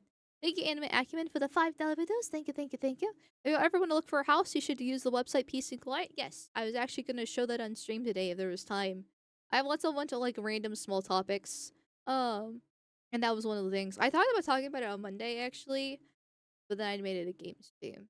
And I'm kind of glad I waited because apparently there's been a ton of updates to the site since Monday. Thank you, Voicing Hentai, for becoming for a member for a month now. Thank you for a happy little merchant. Running. Hope everyone has a great day. Well, thank you too. Thank you. And thank you, Eldritch Saga, for the $5 videos. Thank you. What's your opinion on dark fantasy or actually scary games? It's okay. I don't really like dark fantasy because I like the bright colors of actual real fantasy and high fantasy and that stuff. Because once again, I like my form of escapism is not depressing reality, and dark fantasy is depressing. And I don't like depressing things because life already sucks as much as it is. But then again, if it's a good game, it's a good game at the end of the day, and so I'll respect it as that. Same with scary games. Like I go with my escapism to not be depressed. Thank you, Anime Acumen, for the $2 videos. Thank you. Sorry for stealing your thunder. What do you mean? I don't know what you're talking about. You're totally fine. You're being generous to me. I don't understand. You're totally fine. And I want to also, I'm really grateful for it. overall, I feel bad making guys wait for the super chats at the end of the video. Just before everything. Thank you, Doppelganger, for the 500 warp tokens. Thank you, thank you, thank you. And men had to fix this, and women of the next generations will have to suffer as punishment. Expect vicious beatings and rape. I mean, I'm not exactly a fan of generational, torture in that case. But yes, I mean, we do need to fix things, and that means being harsh on women because women need rules and regulations to function. As normal. Even then, there's still gonna be catty bitches. They're still gonna cause problems. There's still gonna be drama mongers. Like, women, once again, are so fucking emotional. You can't really trust them with much. Um, but, yeah. I understand where you're coming from, though. We're spoiling as a topic. Oh! No, you're fine. Like I said, I might not get it to today. Um, after all, because unfortunately, early Friday streams are short streams. All things. So, I thank you, Humble Crimson, for 1,000 warp tokens. Holy shit, dude. Thank you, thank you, thank you. Holy shit. Thank you, Amal, from the bottom of my heart. You give me hope. Not all women are lost cause. You truly rock. Well, I'm glad. Um, I don't mean to like this distill your hope though, but keep in mind, like, I'm not perfect either. I wanna make that completely clear. In this case, so I definitely think I got lucky on a lot of things, like going into politics so early, finding Sargon, having a good father figure. But I've definitely made some mistakes in my life. That's for sure. So don't think I'm some like virgin unicorn that has done no wrong and everything's perfect and fine and dandy. I'm in my early 20s living in my dad's basement for a reason. But, you know, I'm trying. So I'm glad I can give you some hope. um To psychology. There's only so much you can accomplish by lifting weights and buying a nice shirt. You can't make the world function that way. You can only increase your position in the market. And that makes you basically the last man to drown on a sinking ship. If you want to help me keep the ship afloat, you have to understand how your thoughts and your actions actually create your culture and your society, and how they also create you. And women like this are also having their minds created by their culture and their society, which you are also a part of. That's why I made this chart. Do you see the 4 colors? They are the same as the 4 colors here and here, and I'm going to use this to show you how you and Awfuls are co-creating our culture of disrespect. Here's a quick summary. Modern women are going nuts because they're in denial that they are women, and ironically, this makes them act even more like women. And this all comes from the denial of nature. People at these levels sometimes think that they don't have a lower self, that they can be something other than what they are. But it's not true. Birds are gonna peck and beavers are gonna build. We used to know that men and women were different. Most people with kids will tell you that little boys will make a weapon out of anything and little girls will make a baby out of anything. Men and women even process visual information differently. We all know how men will open the fridge and not see the thing he's looking for even though it's right there. That's because we look for where the thing is supposed to be, whereas women scan the entire area. So men and women are wired differently.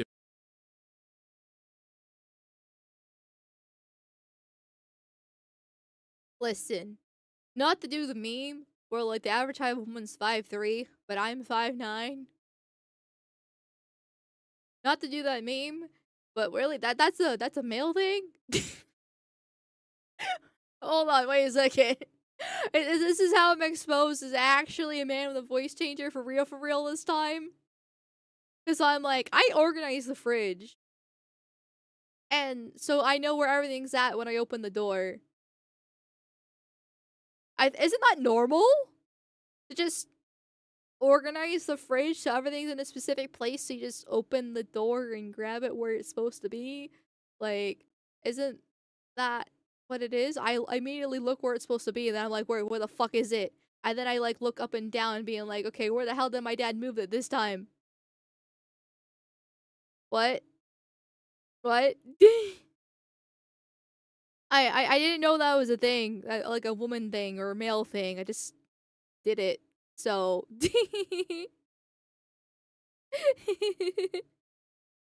differently, which makes us good at different things, and there are people who are offended by that because they don't want to feel limited by the way they were born, so they just pretend they weren't. That's why childless women apply Dog. baby urges to things that are not Ah. babies, but then they'll tell you that it's not about babies, even though they're doing baby talk to the most baby-like thing they can find. They are in denial of their nature.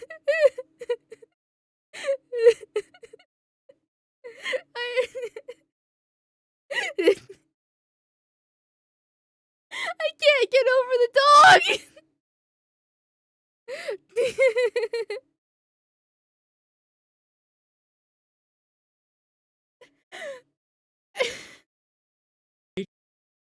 Because they don't want to admit they have one. They don't like the idea that what you are on the outside determines who you are on the inside. They don't want to be trapped by the way they were born, and they really don't want to be trapped by your expectations. They don't want to be told the one true way they have to be. So even though this is a problem of unconsciousness, it's happening because they're trying to move higher and they can't get what they need. That's called self-authoring. It's a term by Robert Keegan.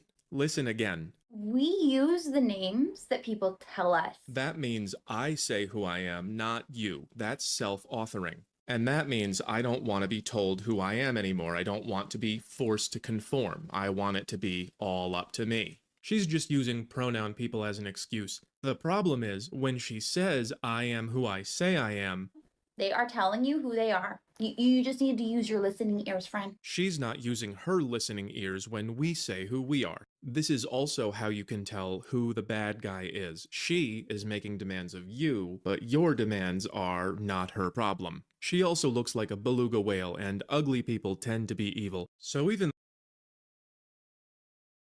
That's honestly most women.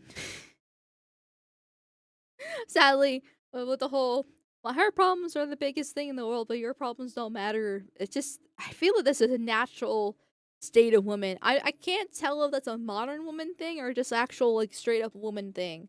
Because they're supposed to rely on the man for the providing protection. So they're supposed to go to them and be like, hey, here's what we need for, I don't know, groceries or something like that. Or whatever the case is, right?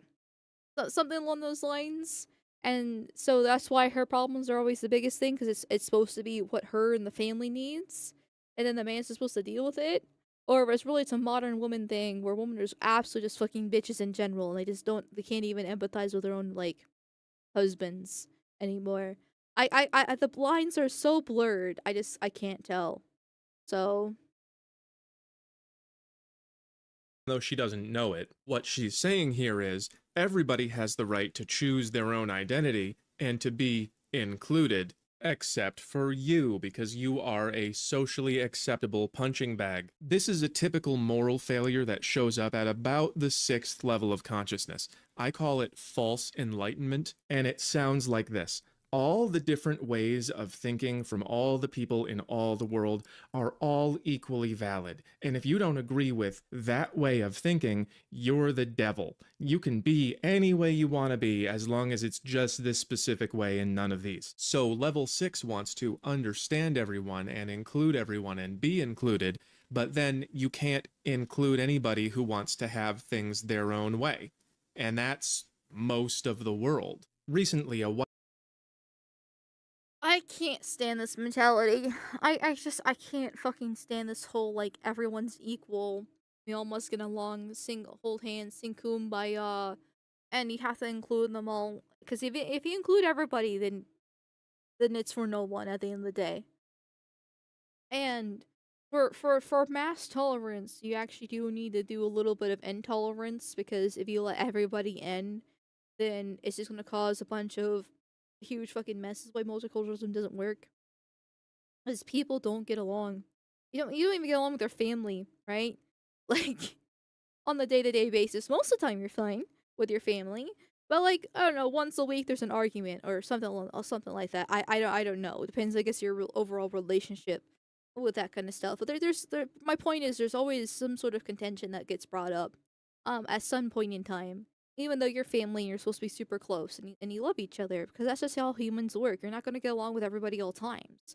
But then as you make that circle go further and further out, like the heat map meme, more or less, and it goes beyond your family, then to friends, then from friends to coworkers, to people in general. The common things that you have, with each other just becomes rarer, and you're not gonna be able to fit, and you're not compatible with it.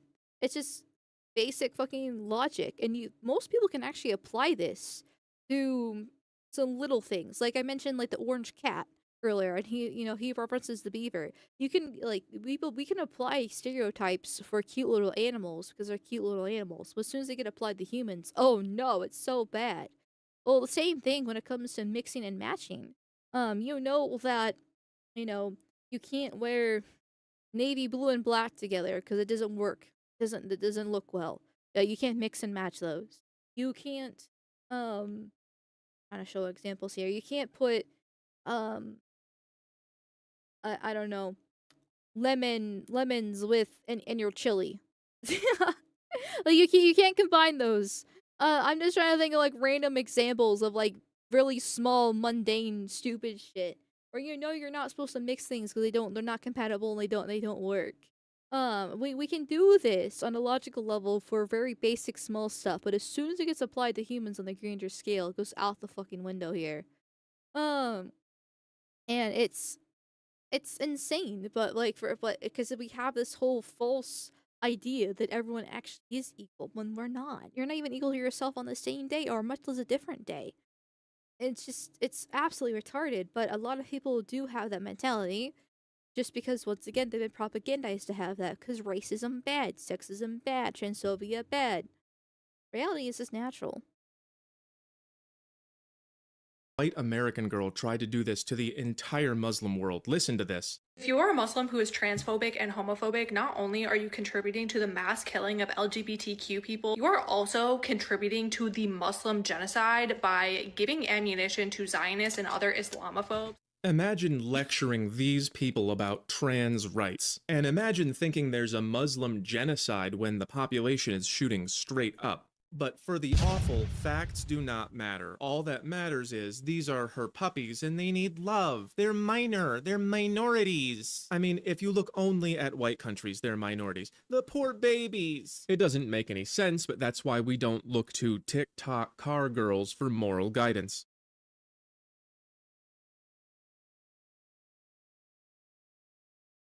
The dog! God damn it!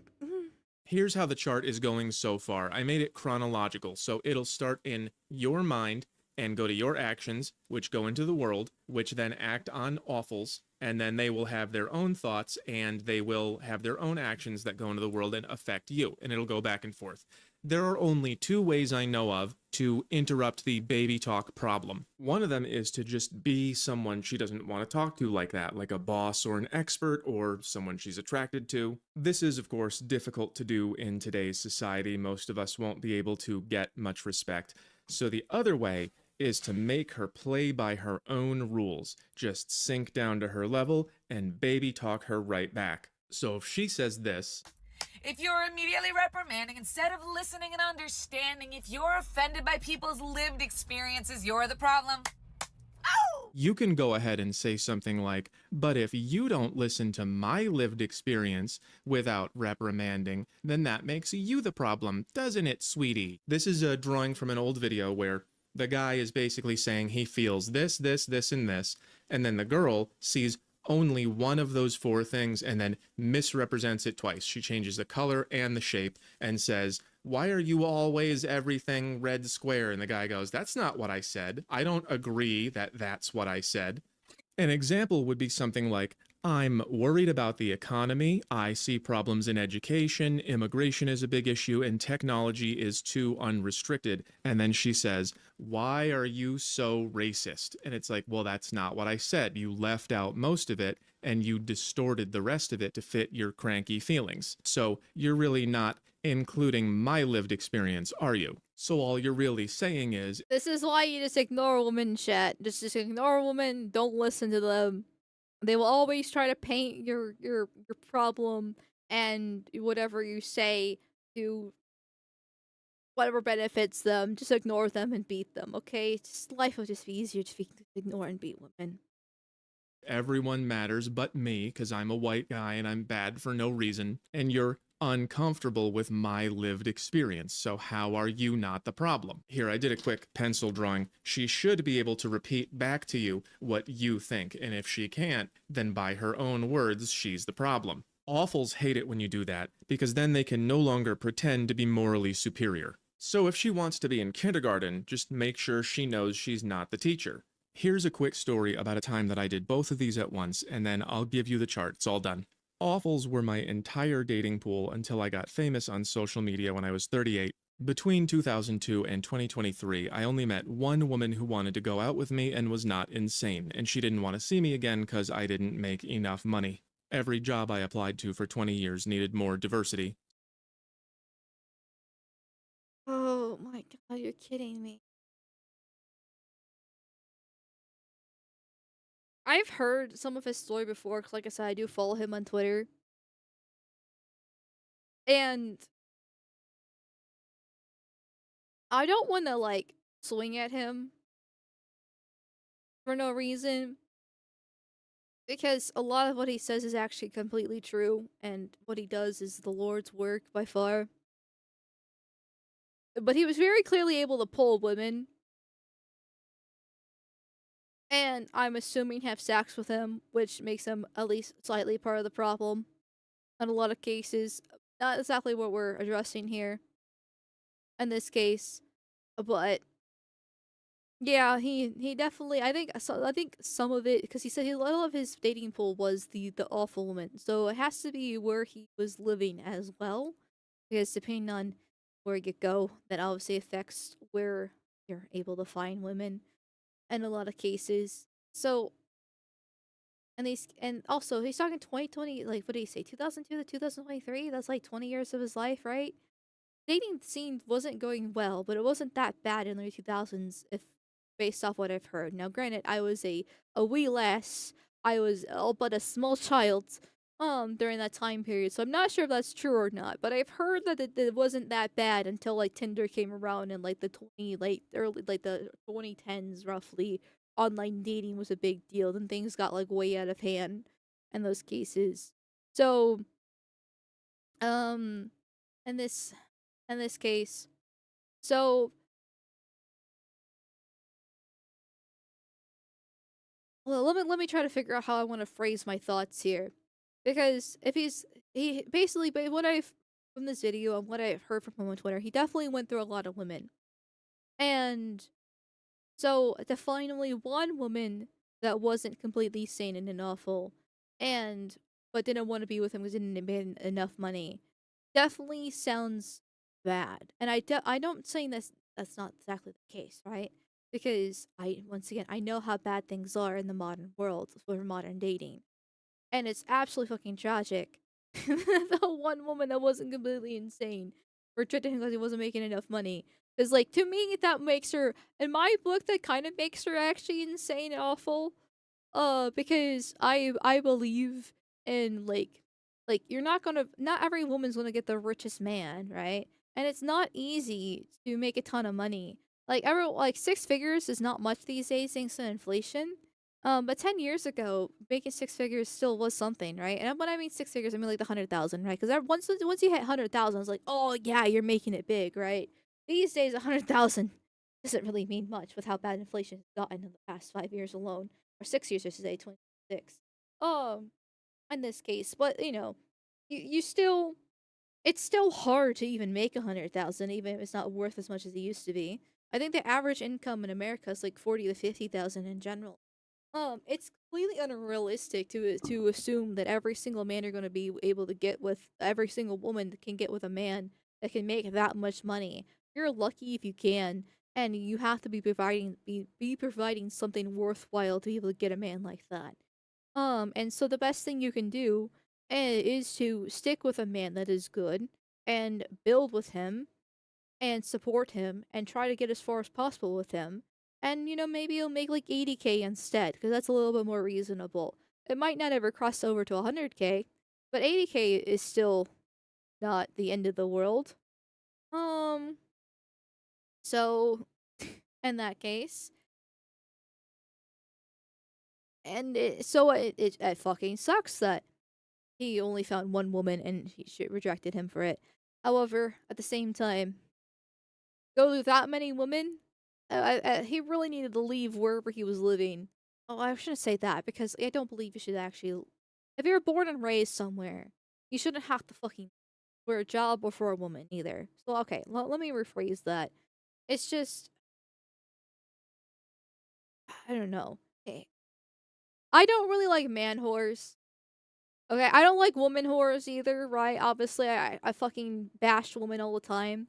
And I know it's different when men have multiple partners because it values that you're like a. It's also the woman that you're a high value man and all that like fun stuff. And I get the double standard and why it exists.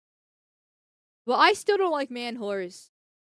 If I feel like you got under a lot of women, I'm gonna stay away from you because I don't trust you. I feel like you just use women at that point. So that's my like my personal problem, I guess. Not that I don't trust Hoe Math. Like I said, I like his Twitter account. The video's been great. Everything he's saying is completely accurate so far. But I just something just well irks me about it, or I should as I if I would be complete awful here, gives me the ick. Gives me the ick.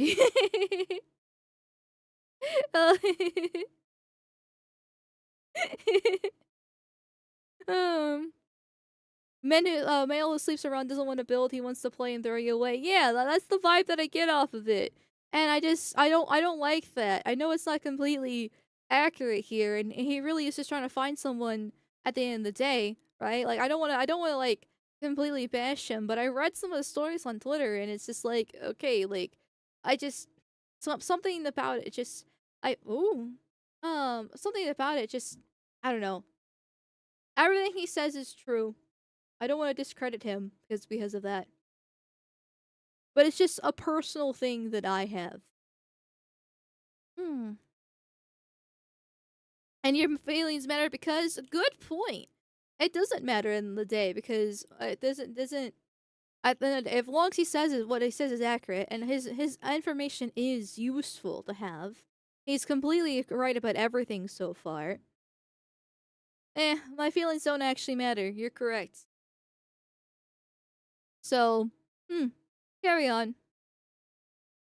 So I met an awful at an event and we went to go get midnight tacos, so she was interested in spending time with me, meaning that she liked or respected me. And we were eating in the car and she said that men should be more open to dating trans women. So I said, what do you think that would be like for me? That's me saying, have you considered my lived experience? And she froze and she said, I never thought about it that way. I don't know what other way there is to think about it. You just said men should date transsexuals and I'm a man, so you think I should do that, right? And she basically said, no, I would never get in the car with someone who took my advice that I just gave. What she meant was, these men should be open to doing that. Not the ones I like. They should be getting tacos with me at midnight, but these men should be open to dating each other. This is how you win with awfuls. When they say men have too many girlfriends, they mean these men. And when they say men should date transsexuals, they mean these men. But they don't say that part out loud. They think you should know how they feel. So you have to abandon logic. Don't try to go from here to here. Use her own feelings against her. That's how they decide what reality is. What I did here was I made two of her feelings fight. She had one feeling that transsexuals are like babies or puppies and they deserve, and she had another feeling that I was worth getting tacos with. So I said, how do you think I feel when you tell me to date a transsexual? How do you think that makes me feel about you? And she had another feeling. Oops, I just made a guy I like feel bad about me. Oh no, I would never want to live in the world I just recommended. So if you can make her feel good about you, she might listen to you. Women take leadership from men who give them feelings. Or you can True.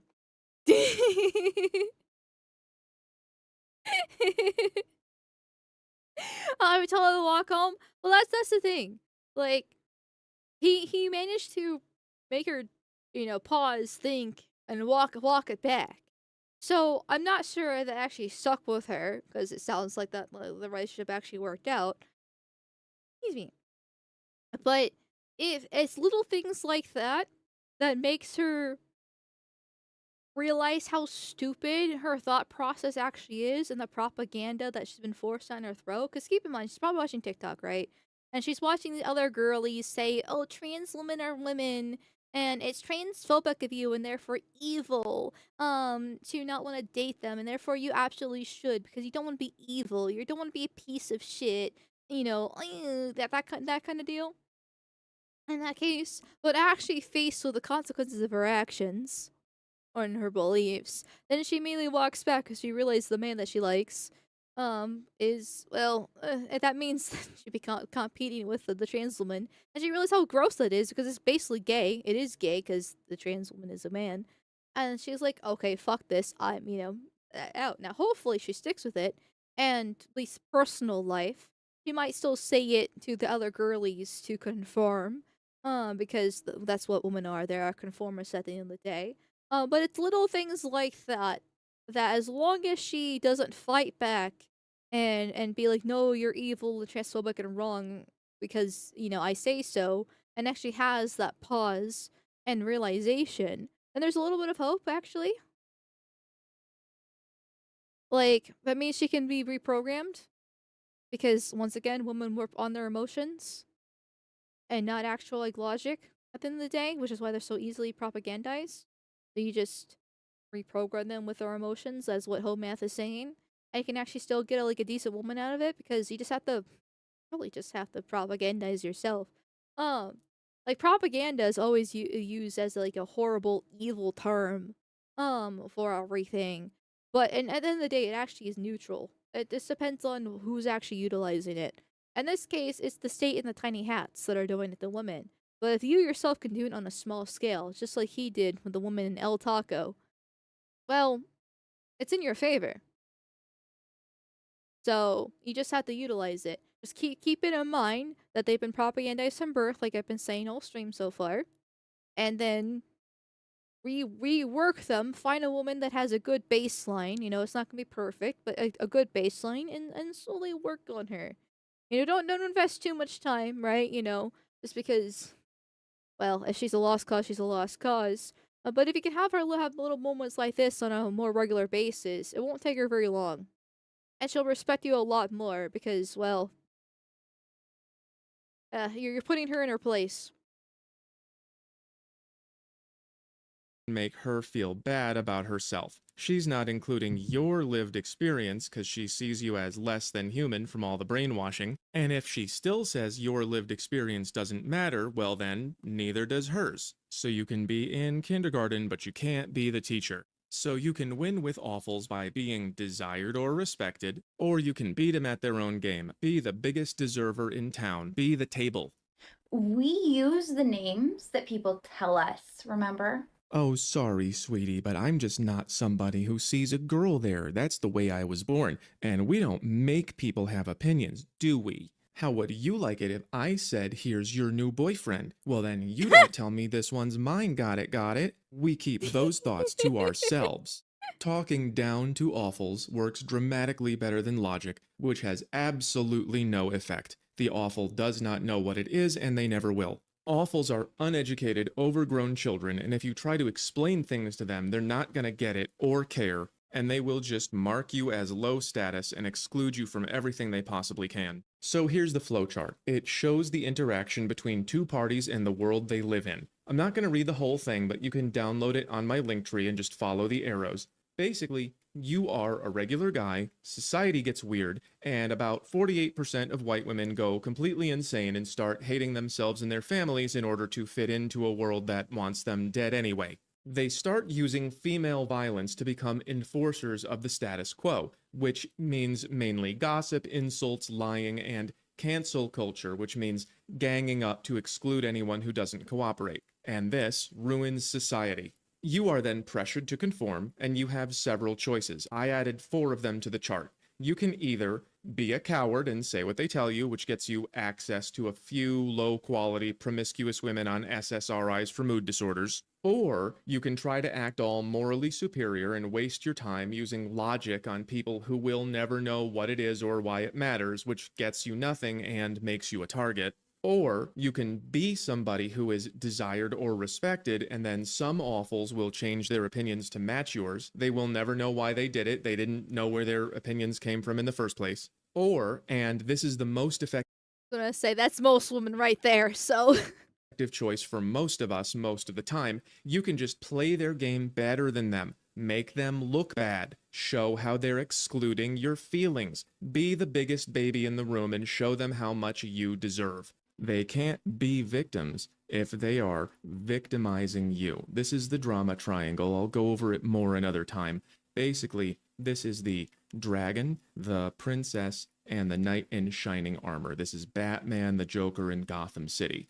Awfuls are always either playing victim so that they can deserve from you, or playing hero so they can help other victims deserve from you. You need to put them in the role of bad guy by saying, look how you hurt me. I took you out for tacos and you told me to marry this thing.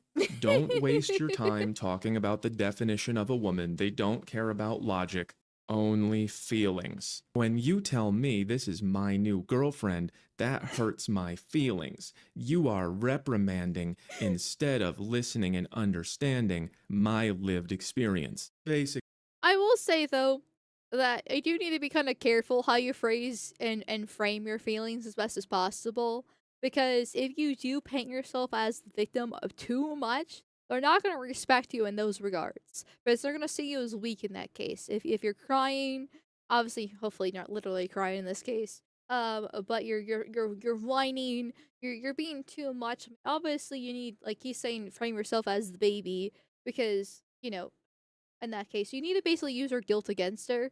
You need to use her empathy against her, and realize that she can lose you as a man if she's actually genuinely interested in you. Um, because of the horrible framework that she has. And she doesn't want to lose you, and so therefore she will change her opinion. Or, at least when she's around you, and she slowly over time you will make her adapt to whatever you kinda need if she actually wants to be with you. Of course, then there's other factors on what makes you attractive and gets you the woman in the first place. But generally, just talking back to her and saying no is a good start. I'm not even kidding. Because it's like women do want to be put in their place. They do want to be shut up. They do want to be subservient. Even with SSRIs and the birth control, there still is that natural inclination there, even it is completely botched. In that case, so you just gotta just tell them no, and make sure you frame your feelings as best as possible. Because if you saying like you're whining, then that's gonna be a lost cause. you have to talk to them like they are dumb babies, because they are. It also helps if you can get non-awful women on your side. Women just make better victims. There's never a princess in shining armor saving a prince. So the only way to fix the baby talk problem is to either lead them in a different direction, which is going to be difficult because you're competing with the mass media, universities, and the government, or just use their dumb little games against them. Again, a lot of these women are just trying to grow up, but they're doing it wrong. They're trying to say, I don't need to conform to your expectations. My life is up to me. But then they try to make you conform to theirs, and theirs are not as good. Awful. All I'm saying is women are basically children. They stop developing at like 16. I swear to fucking God. Treat them like children themselves. Their methods against them. Have become what they hated. They said, don't boss me around, and then they boss you around. They said, I don't want to be just a baby factory, and then they turned the entire world into babies. And they are fighting for people who are a threat to themselves. These are deeply broken, dangerous mental patients. They are the bad guy. Don't let them make you the bad guy. And remember, logic never works. I once told a friend of mine that men and women don't think in the same way, and she gave me a 10-minute lecture in a baby voice, which was the best possible proof that men and women don't think in the same way, but she did not get it. On the other hand, when I said, "You hurt my feelings by telling me to take this on a date," I took control of the situation. Whether or not they know it, awfuls are manipulating you. Manipulate them right back. Remember to like, share, follow, subscribe, and Take control. That's what women want at the end of the day. So, like I said, everything he said in this video, completely fucking true. Women don't get it until they get in bad situations, LMAO. I mean, basically. Which is why, once again, women shouldn't have, like, power. It's really that simple. But for these exact reasons here. So, like, trying to force them to have accountability and responsibility is not gonna work out, because logic is literally the antithesis to how women work. They're emotional beings on purpose. That's how they're designed, and that's actually a good thing. Despite, you know, all my, you know, crying and complaining about women, or Hoe Math videos about how to deal with them, it's 100% like it's done on purpose to benefit society, because they're supposed to be taking care of children. They're supposed to be addressing the problems at home. They're supposed to be actually there to be the mediator between the kid and the father, because men aren't as emotional. They are, well, I should say, phrase that. They're definitely not as emotional. They're definitely more logical, and they're more, when they are emotional, they are more tending to anger. Which is why, like, being around babies actually lowers testosterone, I believe, is the hormone. Not exactly sure about that, completely honest. But basically helps lower their hormones in general to make them a little bit more passive, so they don't actually kill the baby. In those cases, that's the women are supposed to be meteors in those situations. So, anyways, might have missed it, but I did put the link to the video in chat. So watch it, you know, give it a like, watch the first 5 minutes of it or something along those lines. That way he gets the view, because he's the one doing all the work after all, right? I'm just the anime woman yapping, and sitting here and nodding my head and agreeing. So check it out, give him the view and the like, all that fun stuff. Uh, uh, thank you, Arm Sleeve, for the $5 redos over on Rumble. Thank you. Don't list and ask you to go back to the kitchen. Got it. Had to swap the Rumble because YouTube is an asshole. Yes, understandable. YouTube does fucking suck. Rumble bros are better. But yes, kitchen. Thank you, Clarky, for the $2 redos. Thank you. Just a minute, Amal. You were going to say bananas and rice, and then you remember bananas and rice for the best rice combination on planet. I'll be honest, I completely forgot about the bananas and rice meme. So that's on me. I should have said bananas and rice. It would have been a lot more clever if I actually did say bananas and rice, and I didn't even think about it because I fucking forgot. I guess this is what happens when I brain rot my brain. My brain. Or rot my brain, I should say. On Genshin for 3 days and escape from the world. Oh. And there you go. YouTube bros, how behind am I on you?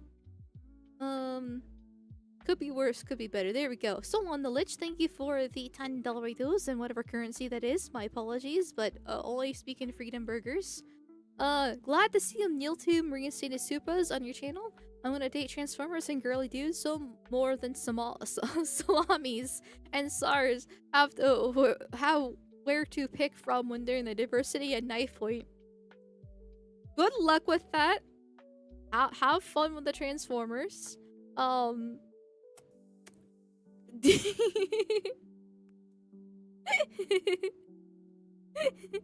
thank you.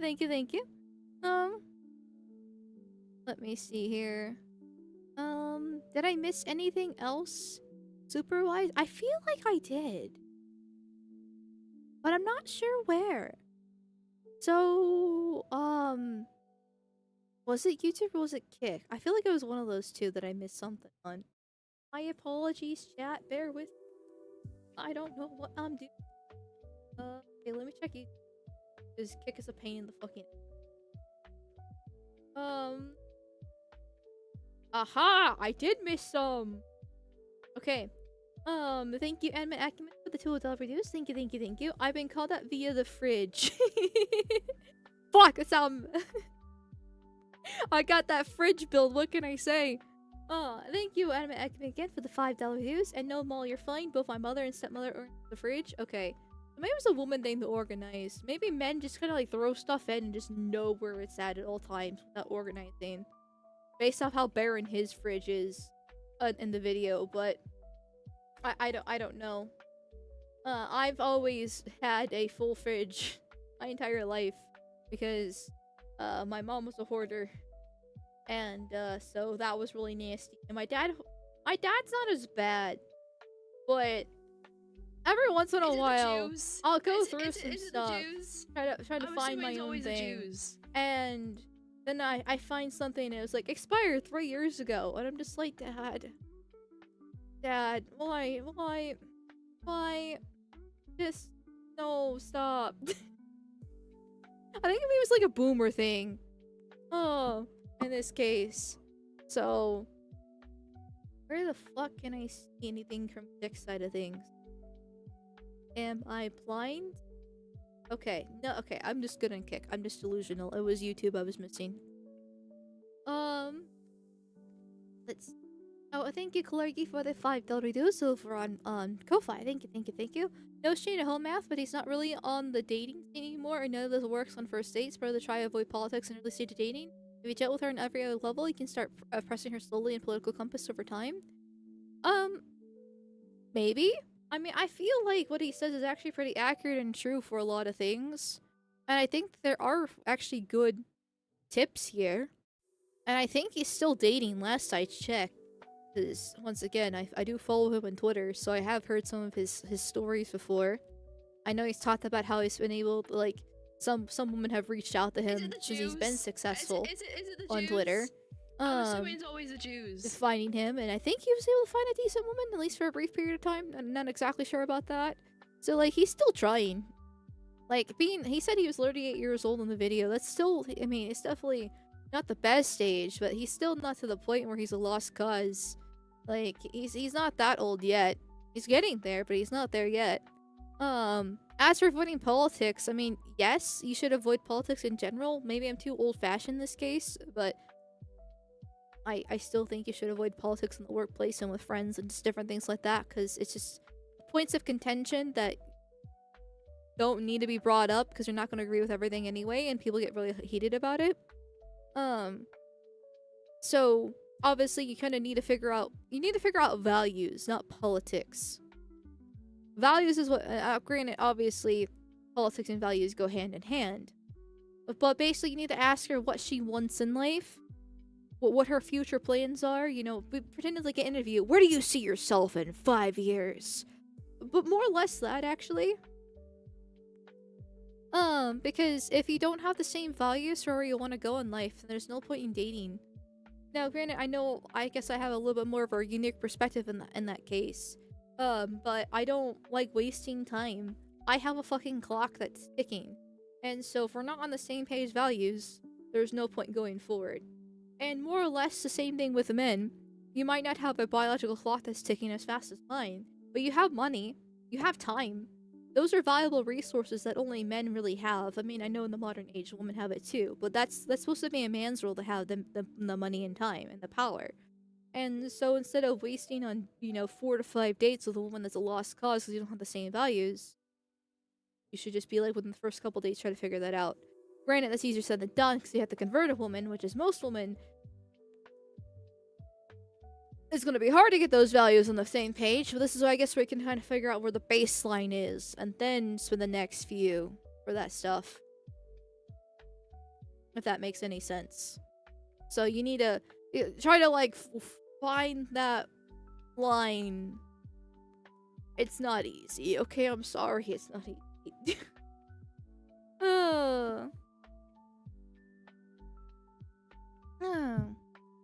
That's how you get a woman to avoid you? What, trying to talk about values and life goals? I guess. Yeah, I guess that's a fair point. Just because of women, once again, don't understand logic and they can't think that far ahead. They only think about now and their feelings now. Ugh. Like, you still have to figure out something. Like, you still... it's difficult because you have to. I hate... I'm so glad I'm not a man. Like, there's definitely problems being a woman. It's not like, you know, there's definitely woman problems, but man, fucking hell. I can't imagine what the dating scene is like. Like, I have an idea of what it is, right? I've heard plenty of stories, both on Twitter from you guys and everything like that. And I try my best to give genuine advice to make things easier, but fucking hell, man. Oh. She generally thinks talking about our feelings and values will attract women, not even all of us safe from the terminal Floyd brain. Well, there's difference between feelings and values, so you need to have a goal. Right? Like, women like and attracted to men that have goals in mind. You never want to put the woman first. You want to put her like second. Because if you put her first, that makes you a simp. And it makes her think that you'll do anything for her. And you might actually be willing to do anything for her, but you can't let her think that. You have to make sure that she's not actually number one. Because then she'll abuse that power and she won't respect you for you. So you have to put her second and or third actually.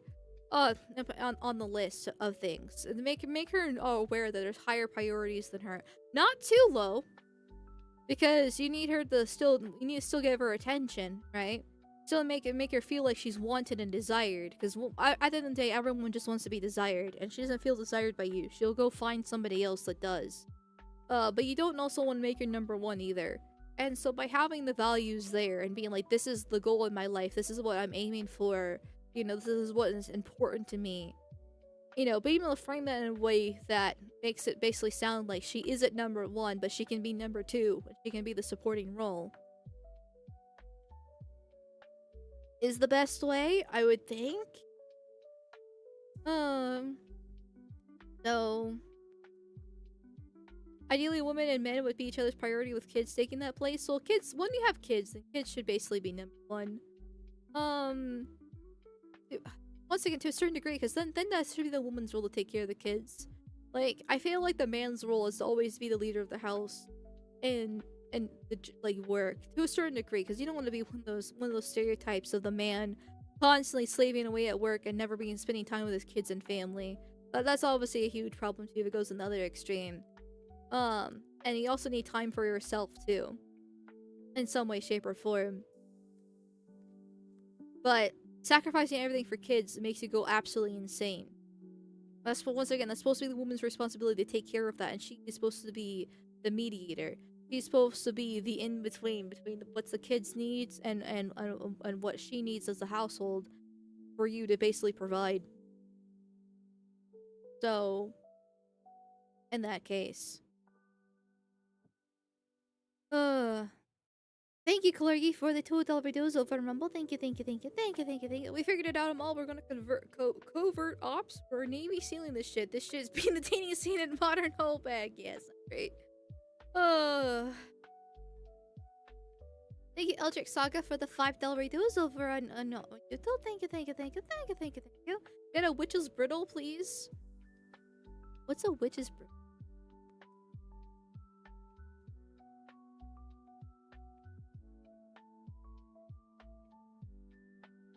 Oh!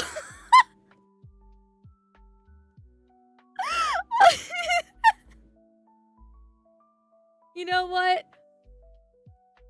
Based. I'm gonna write this down so I can forget about it later. Hold on. I gotta write this down. This would be a fantastic asset. Hopefully someone out there has actually made this into an asset. Well, I swear to God, I hope somebody has actually made it into an asset. If not, I'm gonna be severely disappointed. Or maybe I guess I can maybe come, but it'd be nice to get it for free. For cheap. So, this is a fake historical piece, by the way. Well, that's gay. That's gay, but still be funny. Okay, write it down. Which brittle. Not put enough space in those words, but it's fine. Asset.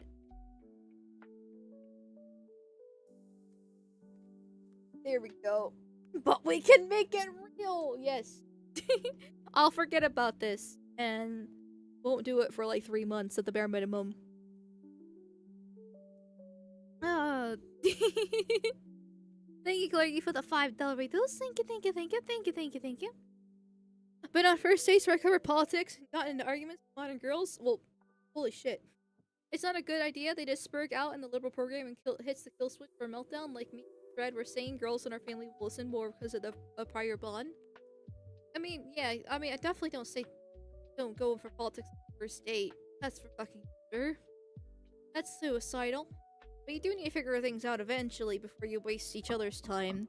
And, before you have sex with her, please. Granted, I know she's probably part of the problem, right? Because it takes 2 to tango. But it's bad for both of you guys, so just avoid it unless you think it's actually gonna be certain. I don't think you're saying bridal, right? Is it supposed to be brittle?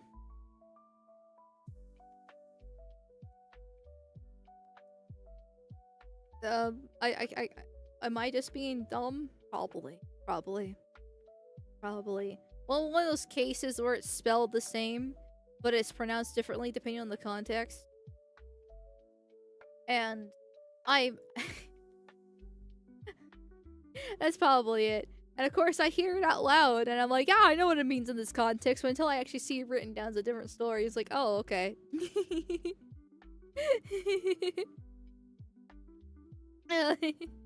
Thank you, Clarky, for the $5 dues over on Rumble. Thank you. Wait a minute. I'm hearing a man's most important job is look after his family, and a man put God's first. So you mean catching Manhattan Cafe wasn't the priority all along? No, listen, Manhattan Cafe is always the priority, okay? Not having a family, not having a job, not having, a life in the future. No, Manhattan Cafe is the top priority of all times. And this is not an argument up for debate, okay? My feelings dictate the matter, and that's all that, okay? That's all that is. That's all that it is. Give me a sec, I gotta blow my nose.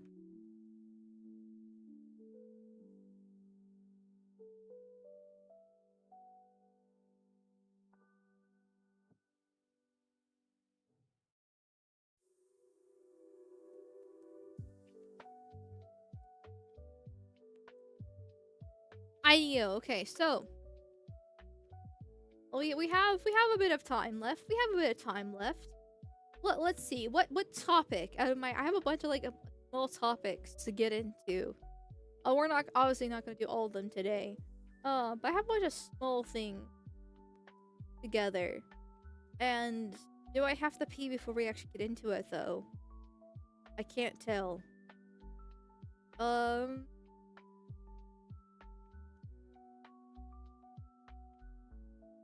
I think I can hold it. Well, let's get this party started. So, I found this on Twitter. This website called peaceandquiet.io. Here. And I don't actually know that much about it. I just saw that it's basically rating, places that are, nice to live in. As you can see here, this is the first thing that pops up on the website with, peace and quiet. This map scores neighborhoods based on various socioeconomic factors. Socioeconomic factors is the key word there. Because I remember when I saw this Monday before I took my break, they were rating it based off names. And so if it was a black name, that would make it on the lower end. For the void, but I know he's added a shit ton of things over the past few days, and so I figured I'd just play around with the website and see what's all there. So we got purple's the completely avoid, then red, yellow, light green, and then green for 100% peaceful. For different stuff.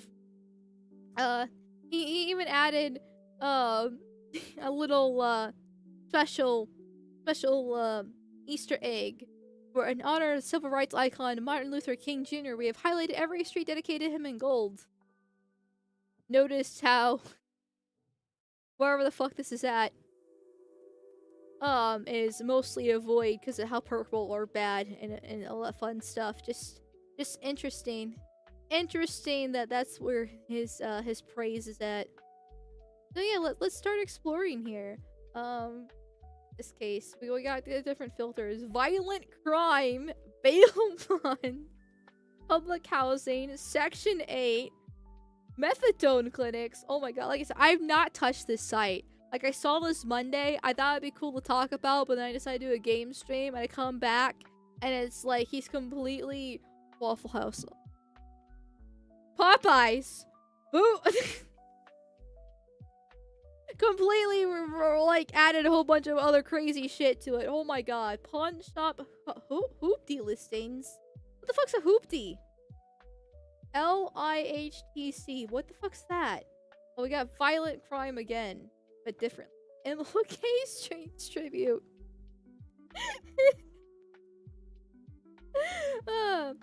Shitty car? Hoopty's a car? Okay. Oh, okay. Let's see your names.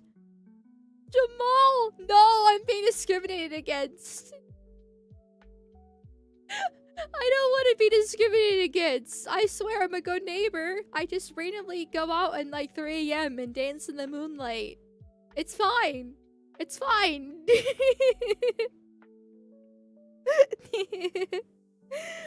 Tyrone, Lakeisha. Oh my god, the fat Tyrone, so many of them. Alia, Ace. Oh, what are these names? These. Andre.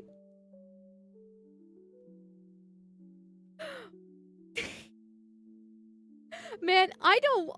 Well, I'm curious. Will the site be shut down? Like, I hope it's not shut down. Cause like this is amazing. I wish like realtor sites had this stuff, but it's racist. Genesis. Who fucking names their kid Genesis? This is one of those like Arabic shit. And Jade, but Jade's a pretty name, but I guess it's kind of a hoe name. Not like a like it's one of those like, I almost call it white trash, but yeah, it's I haven't known many Jades, but they weren't exactly the best. So Jamal again.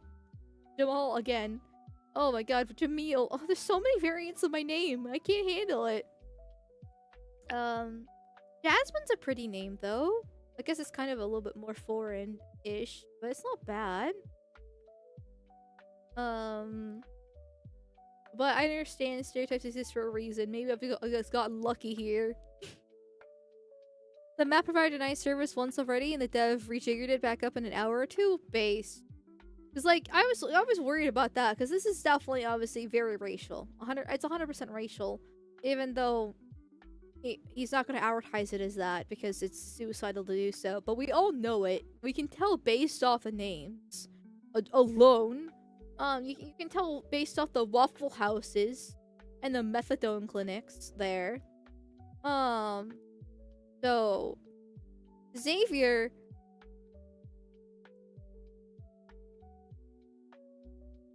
That's one of my favorite guy names. One of my favorite guy names is Xavier. It's kind of a Twinkie name, unfortunately. So I probably would never actually name a kid it because it's too Twinkie. But you know, I had my ex told me before that Xavier's a black name, and I refused to believe him because I've always seen Xavier as white in media and in real life. It was always a white guy. Granted, there was also a twink in real life. So honestly, the twinkiness is the biggest thing. But is it really a black name? 10,000? Almost 11,000 people? Don't tell me that. No. No. Oh. Xavier in Spanish, that's pronounced Javier. Oh, fuck. Fuck. Xavier's a very black name? No. I just, it's fine. I rather just, I mean, not like I really like it being a twink name either, but I'd rather it be a twink name than a black name. Always like the name Julian and plan to name my firstborn son such, but my friend will never let it go. He thinks that name's a black name. Julian? Yeah, it's not exactly a black name in my book, but it's definitely like a brown name. Like Mexican almost. I'm curious if it's actually on this list. Julian. King Julian. I was gonna think of let's see, the Madagascar movies.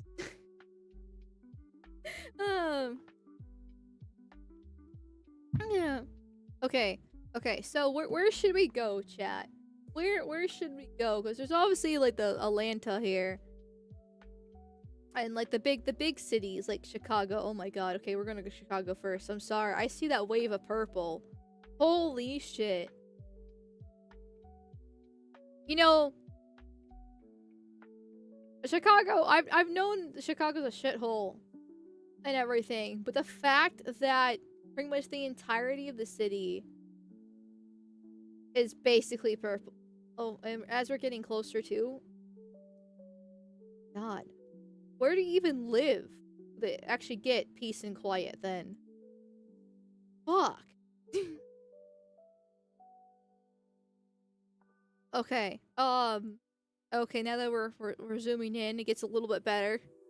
Not by much, but a little bit. It's a little bit slow, but it is what it is. Oh, not bad. Okay. Oh, sorry. Okay, we got an okay section right here. Or improvements, I guess.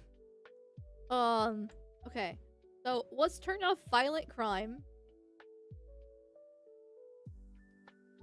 Taking a second. I want to look at the differences. Oh!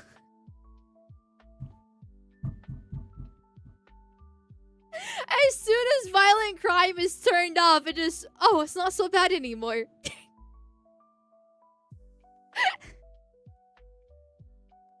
just ignore the daily shootings that happen like 20 times a day.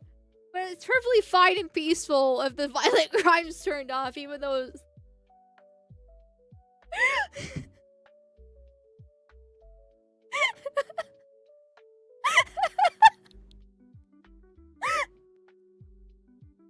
Holy shit. Okay. What about, let's turn violent crime back on. Let's, actually, you know what? Let's clear all of them. Let's clear all of them here. And let's just turn on section 8.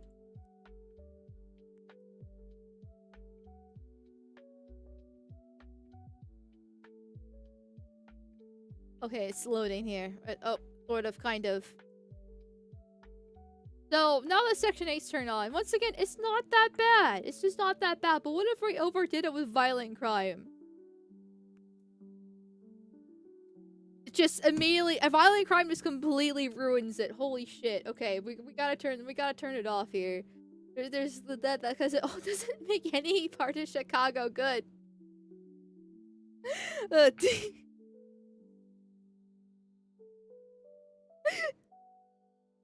Methadone clinics then? Like, okay, so, like, I'm assuming methadone clinics are the places where they give out, like, free needles and shit, right?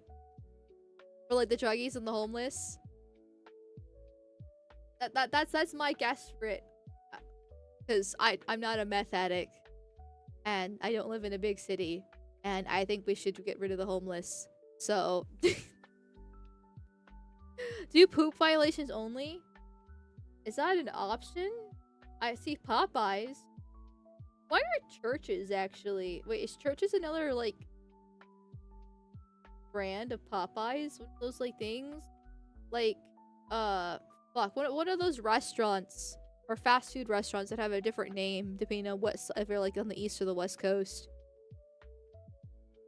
So oh, thank you, Anime Acumen, for the $2 reviews. Thank you, thank you, thank you, thank you. Up in the distance, shut it down! Alzisaka, thank you for the $2 reviews. Search for the painter's name. I don't think that's possible. Sadly, so... You must not live in a black area. Unfortunately, there are more NWAs in my area than I prefer, but yes, where I actually live, no. And when I go to town, I avoid the fucking downtown, like the like I hate downtown with passion. Every time I go downtown, I think I'm gonna get fucking robbed, murdered. Beauty supply. If I remember correctly, when it comes to the beauty supplies, he purposely looked up places and that had like wigs and the other like black terminology for their hair shit as one of their like top things. Here. Okay, so maybe there's not enough information between payday loans and beauty supply in Chicago. Let's add a Waffle House. Actually, Waffle Houses are not that common. So, let's turn that off instead. What the fuck is LIHTC? Actually, you know what? Let me look this up. I don't know what LIHTC is. LIH. I'm assuming it's like some low-income housing stuff. Oh my god. Literally called low-income housing tax credit. Okay. Okay then. I got it, boys. Let's turn that baby on. Okay, I said on. I believe in you. You got this. Also, basically, Section 8, yeah, I'm assuming it's some other stupid welfare program that my tax dollars are going to defraud me for people that hate my guts. Thank you, Clarky, for the $5 dues over on Rumble. Thank you, thank you, thank you, thank you, thank you, thank you. Shit, fuck. There was a violent crime switch all along. Not one fucking person let flip it. Once again, all our hopes rest with a retarded dragon wolf girl dressed as a frog. Yes. I mean, jokes aside, there really is a switch just to flip for the violent crime. It's just called, well, excessive force. But alas, we cannot use that. So, you still got beauty supply on? Okay. Not like having it on's a bad thing. Because you can have multiple things on. Because technically, it's peace and quiet here. Even with the low-income housing. But what... So, you need to, like, let's put public housing section. We're doing all the welfare stuff. And let's do methadone clinics, too. So, okay, we're getting a slightly less bad area here. This is, we're getting really good. I don't even know where the fuck this is at. Once you've had some players here. Oh shit, thank you Anime Acumen for 5 memberships. Thank you, thank you, thank you. Thank you, thank you, thank you, my dude. That's really generous of you for the 5 gifted memberships. Hell yeah. That reminds me, it is February. I had the Polyplana members only. I gotta remember to do that. Okay, what else? Add Boost Mobile. Okay, we're getting slightly less good areas now that we have more qualifiers. Popeyes. Okay. Okay. Liquors.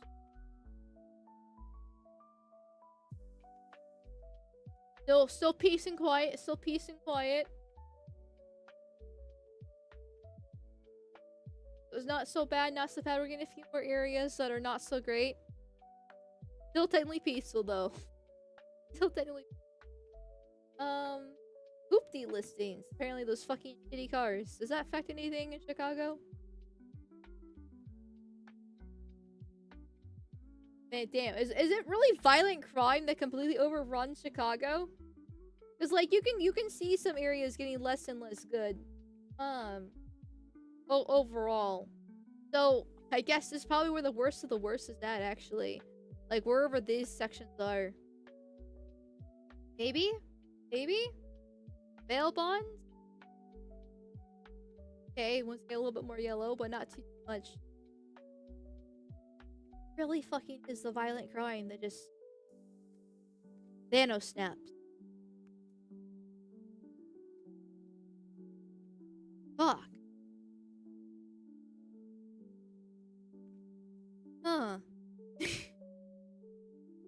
Interesting. It's basically Chicago's just completely filled with violent crime. Just absolutely just constantly something happening there. Oh yeah, you can look into the little tiles. 0. This one has 0 over there. And violent crime 179. The low income housing 6, 1 section 8, 1 public housing, and 1 liquor store. All in this little area, and there has a park. Half of it's part of a park. Holy shit! Oh, it's only this section here with the houses, which I guess is a decent amount of houses because it is Chicago and apartments here. But literally half of this area is a park, and it's 0. And it has this much violent crime, this much low-income housing, and everything else in this small little section. Jesus Christ. What else is- how else the bad can it be? Okay, 210 violent crime, and then 1 liquor store. Surprised there's even a liquor store without much violent crime. I drive to Chicago for an hour on my way to Milwaukee. Within 7 minutes, I heard sirens. Sounds about right. What's a lower end for the purple? Are they all just 0? Okay. How is there a little alcove, like, right here? This little section right here is... Okay, this is a park. That is a park! That's why! I'm like, why is it so green? It's a park. Oh. I mean, there's still a decent amount of apartments, but like literally crosses over and immediately goes into it. So chances are it's probably fucking ass. I am curious though why these sections are not as bad. It's just in a sea of purple and red. Just a little small sliver of quiet. According to the shot clock for Chicago in 2026, someone is shot roughly every 5 hours and 30 minutes. I can't.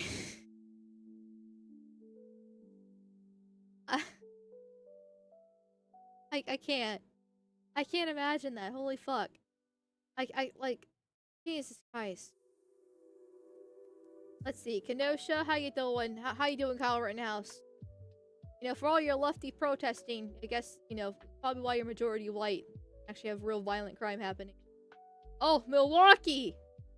Holy fuck! How bad's Milwaukee?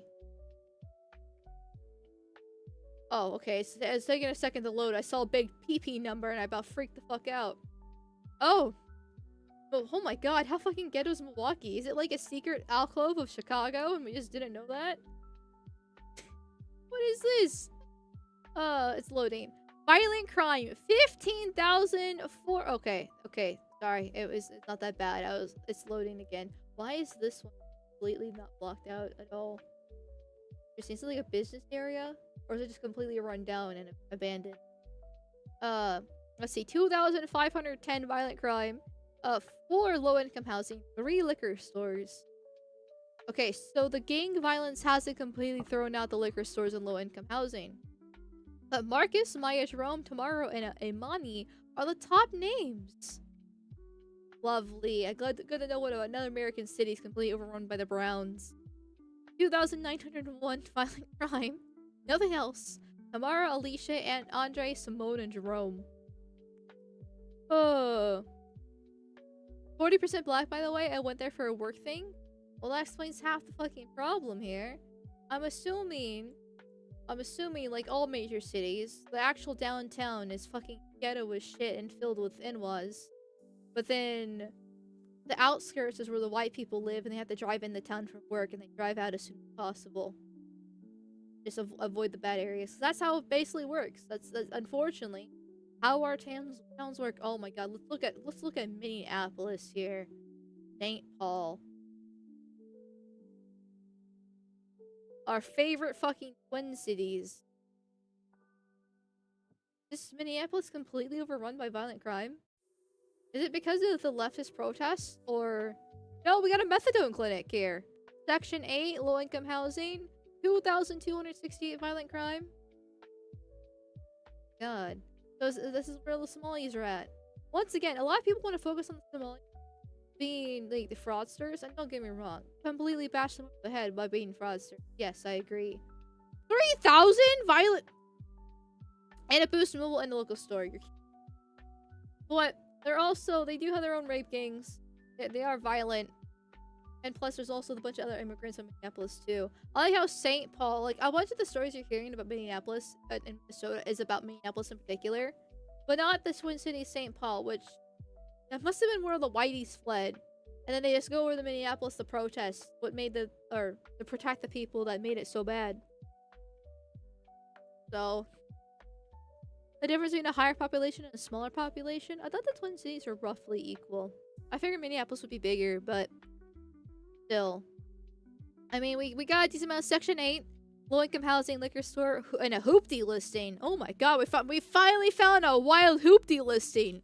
Whatever the fuck that is. I know it's a car, but what's a hoopty? I want to see what a hoopty actually is. Oh my god.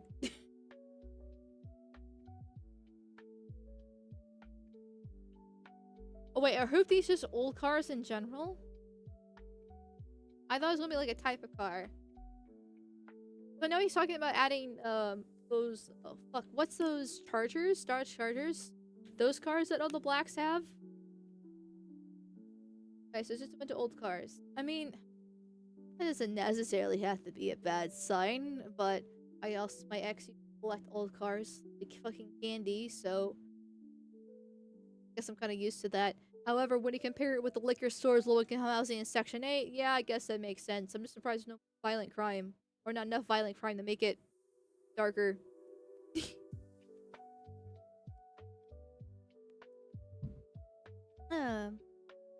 Hoopty, bad cars, old and run down. Okay, ghetto cars, basically. So not the fixer-uppers? I guess? A Charger Hellcats. Yeah, I know about the Dodge Chargers. Do we want to look at Detroit? Or is it just gonna be like Chicago all over again?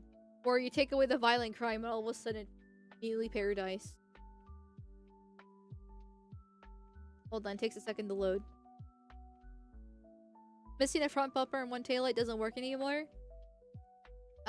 Well, he might actually take that and he would want to fix it up. Because he really liked old cars and trying to fix them up. And then stop halfway through and never fix them up again. But he always wanted to, like,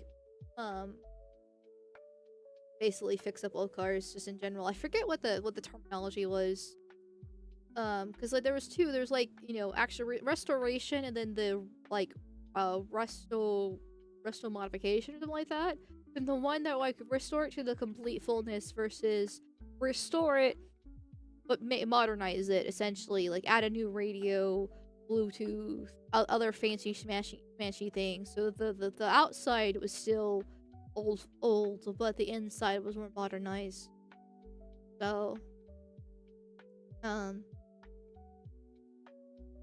yeah, apparently Detroit's really just violent crime once again.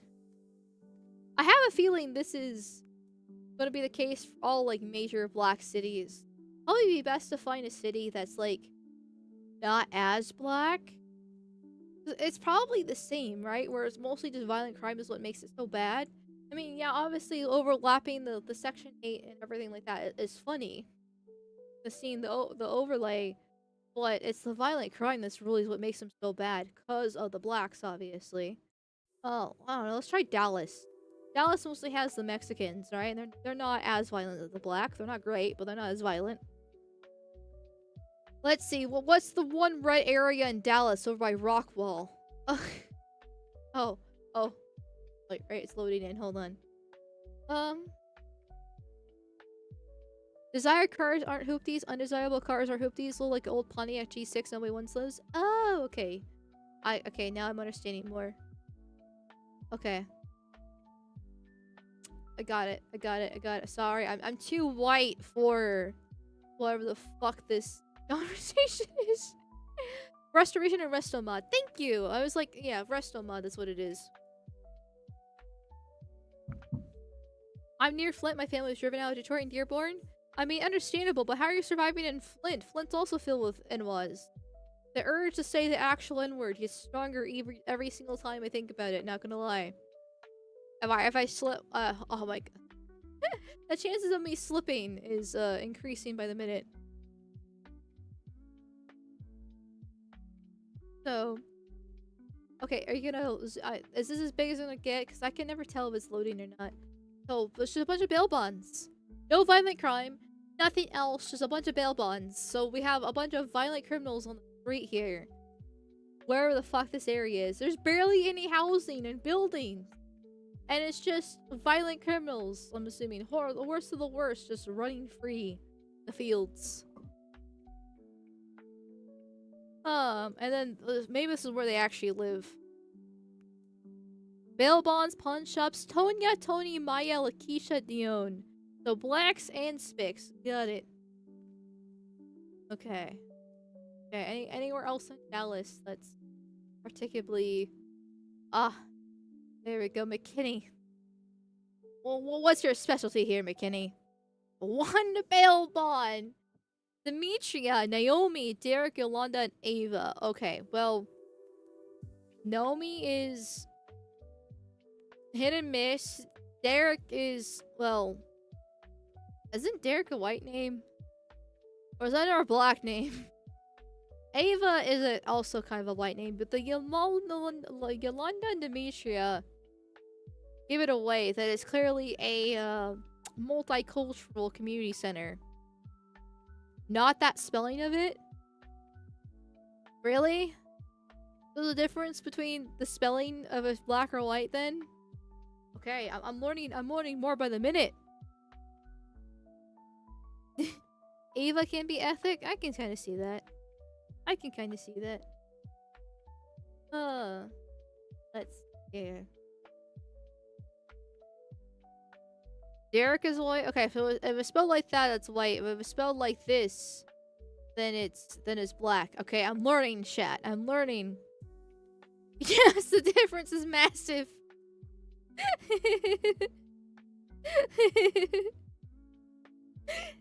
Oh, jeez, okay. I'm surprised Dallas is actually relatively okay. I mean, it has the benefit of not having blacks in your community, but there's still gonna be the Hispanics, right? Like, apparently the Derek's here. And Andre, Amir, oh, Muslims. That's right, and we got a Popeyes. And I do have a bunch of Indians, but Indians aren't exactly the violent group. So, I mean, I guess then the question goes on, would you rather live with a bunch of Indians or a bunch of blacks? Either way, your property value goes down because you have shit and trash on the streets, or you're just gonna get shot up. Let's look at Boise, right? It's supposed to be like white paradise. Oh, thank you, Clarky, for the $5 reviews. Thank you. A random guy in chat, I thought you said there would be white pills. The white pill here is that you get to see the degradation of civilization in real-time map form. Savor it, chat. Savor it. Yes.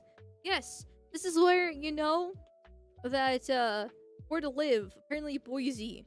I've heard it's actually really expensive. Like, Idaho in general is actually really expensive.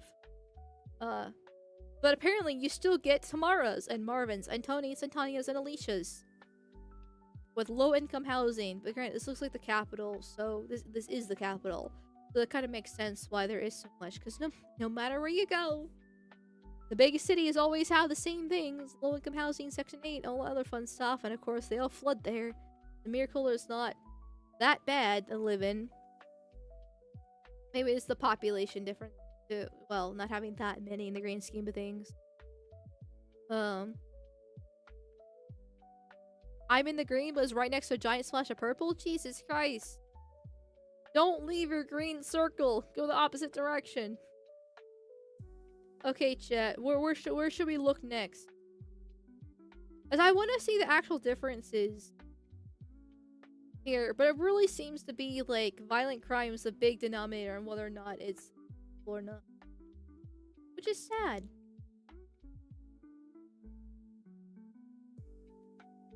Because I want to actually see the differences, but it really relies on violent crime. How bad is West Virginia? Okay, let's look to West Virginia. Anywhere in particular? Well, I wasn't expecting too much just because of it's a smaller population. Mostly white as far as I'm aware. What's Beckley? I think I see a spot of red. Okay, I apparently was lied to. Well, what about Charleston, the capital? How you doing? Isn't there a bunch of blacks in Charleston? Or am I thinking about a different city? Here. Violent crime. So got the blacks. Boost mobile, low income housing. Tanya, Donna, Autumn. Well, isn't Autumn a white name? Derek and Naomi. Don't tell me, Chet, that Autumn's a black name. I've never met an Autumn that's fucking black before. I've only known whites. We definitely Trinity. Oh my god. Okay, that's a black name though. Daryl. Destiny. Isn't that a whore name? Charleston, South Carolina. Oh, that makes sense. I was like, wait, hold on a second. But you still get your diversity, even a majority white area. Let's see. Peoria, Illinois. Fuck's Peoria. I know Chicago's up here. Oh, here it is. Okay.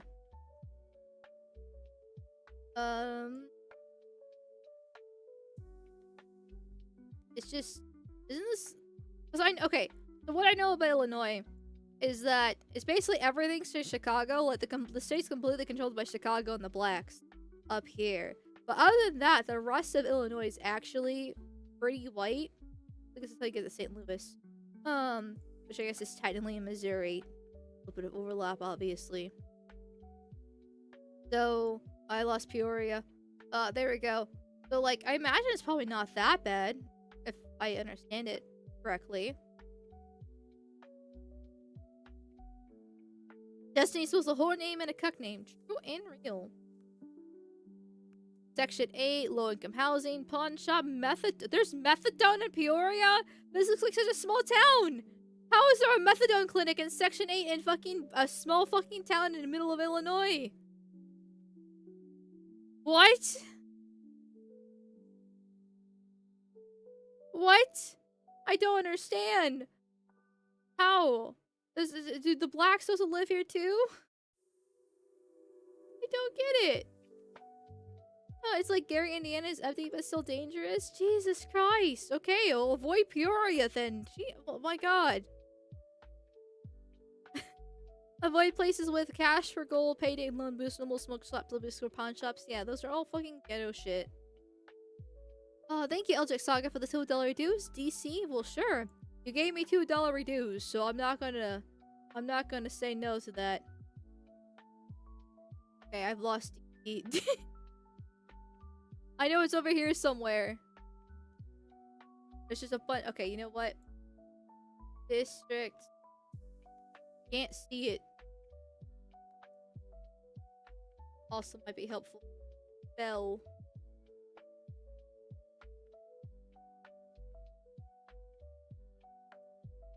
Okay, that's not happening. Okay, I found it again.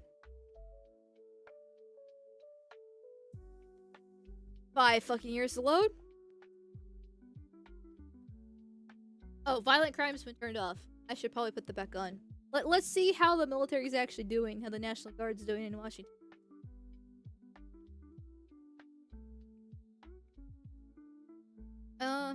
Let's... It doesn't look that bad. I mean, we got a little yellowish section. Low-income housing, Section 8 liquor stores, Popeyes. But no violent crime. So just because they live there, when they have the boot being crushed on their neck, they can't actually do anything. Same over here. And a hoopty listing. Oh no. Oh no. But not too bad. Not too bad. He said East Palestine? Okay, let me find East Palestine. I know it's over here. But it's a small fucking town, East Palestine. I'll just be faster. Look it up.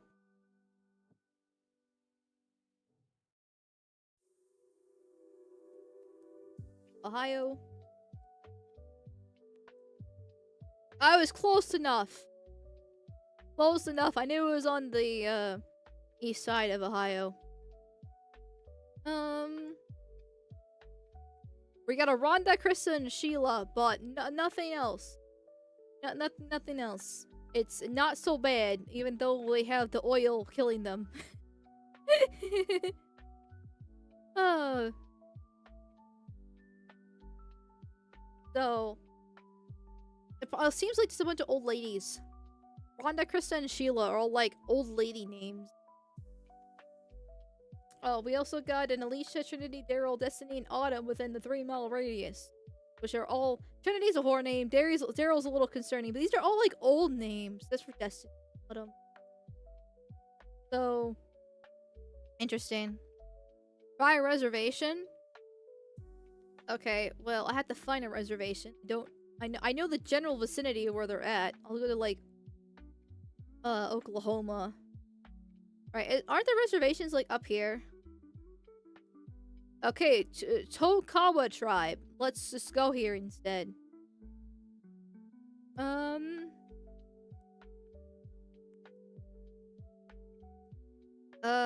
It's still green. I mean, not like the Indians, the feather, not dot. Or, the savages, I should call them, not... There we go, so we can differentiate them. And not like they're violent, they just have their casinos and drink and waste my tax dollars on the government programs as per usual. It's honestly mostly the blacks. And then the Muslims. So. Thank you, LJ Saga, for the $2 dues. Now Minnesota, please. We already did Minneapolis and St. Paul earlier. But we can do a little bit higher if you want. Let's go to the Canadian border. What is this? Bemidji. How is that? That does not look like an American name. By American, I mean like English, German, Scandinavian descent. This looks like foreign. Or Section 8. Is there Section 8 in every single town? I mean, there's definitely little tiny houses here, but like, how is there Section 8 in a small fucking town by a lake? What the fuck? Yeah, like, the Midwest before you get the Pacific Northwest. You mean by the reservations? Like, I know where the reservations are at generally, right? The Dakotas, Nebraska, Kansas, Oklahoma, Montana. This general area, not so much where the mountains are at. Like, I know where they're at, generally. I think Idaho has a couple of them, too. Technically. But it's mostly this little section of the Midwest here. The plains that have it. It's just a matter of where exactly. I mean, because I'm not sure how they're all layered out. Sorry, miss that. No worries, my dude. No worries.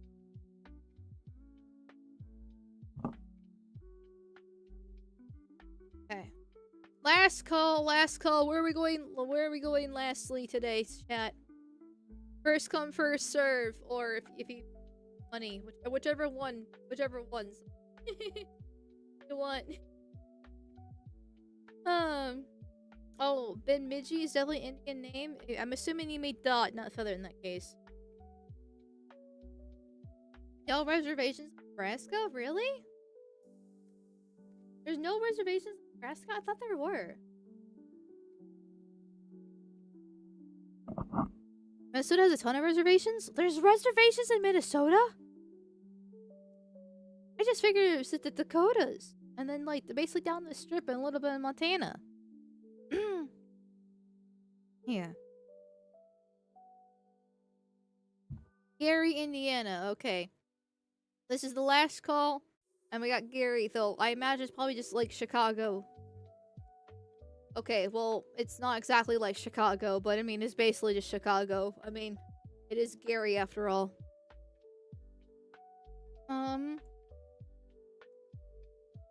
Let's see. We got 41 violent crime, 2 Section 8, 2 public housing, low income housing as well.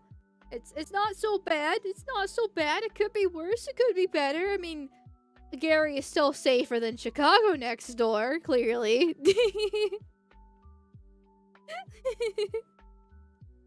Considering because no one lives there, keck. I mean, true. It is completely abandoned. And only people that live there are the blacks that have literally nowhere else to go. So... Huh. Huh. I expected it to be worse, but I'm assuming with the population not being super strong, that's probably why. Everyone avoids Gary and just goes straight to Chicago and to be fucking killed on the street. On paper, it's like Chicago. In reality, I would walk around Chicago with money hanging out of my pocket at midnight before going to Gary. Jesus Christ, is that bad? Like, I've heard Gary's really, really bad, but I didn't realize it was worse than Chicago. Like, is it gonna be worse than one of these, like, zero areas where there's literally 192 crime? Actually, there's worse places with crime. Wait, hold on. Wait a second. I'm realizing. The violent crime is really bad, don't get me wrong, but when we looked at Minneapolis earlier, it was actually worse when it came to violent crime, because we're talking about the thousands. Oh, sorry, Milwaukee, Minneapolis.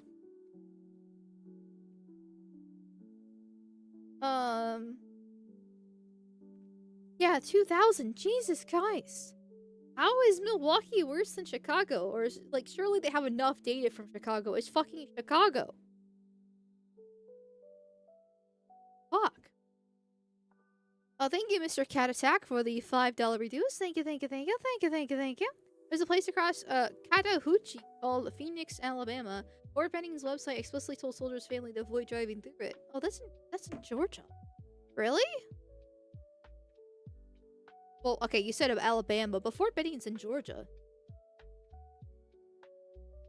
It's down here if I remember correctly. So Chattahoochee, Alabama.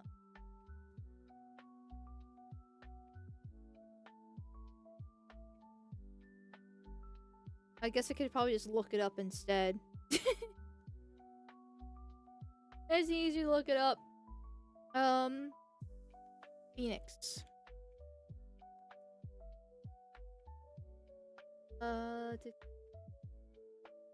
Arkansas, not Alabama.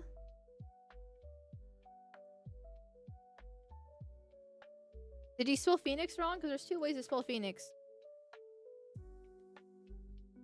Because there's Arizona Phoenix. In Oregon. Okay. I don't see it. Well, you said across the Chattahoochee, and that's a river.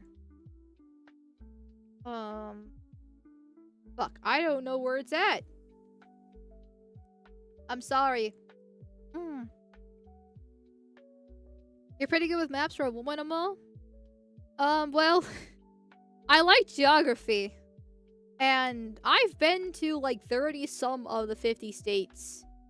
I've been to Washington, Oregon, California, Nevada, Arizona, New Mexico, Colorado, Montana.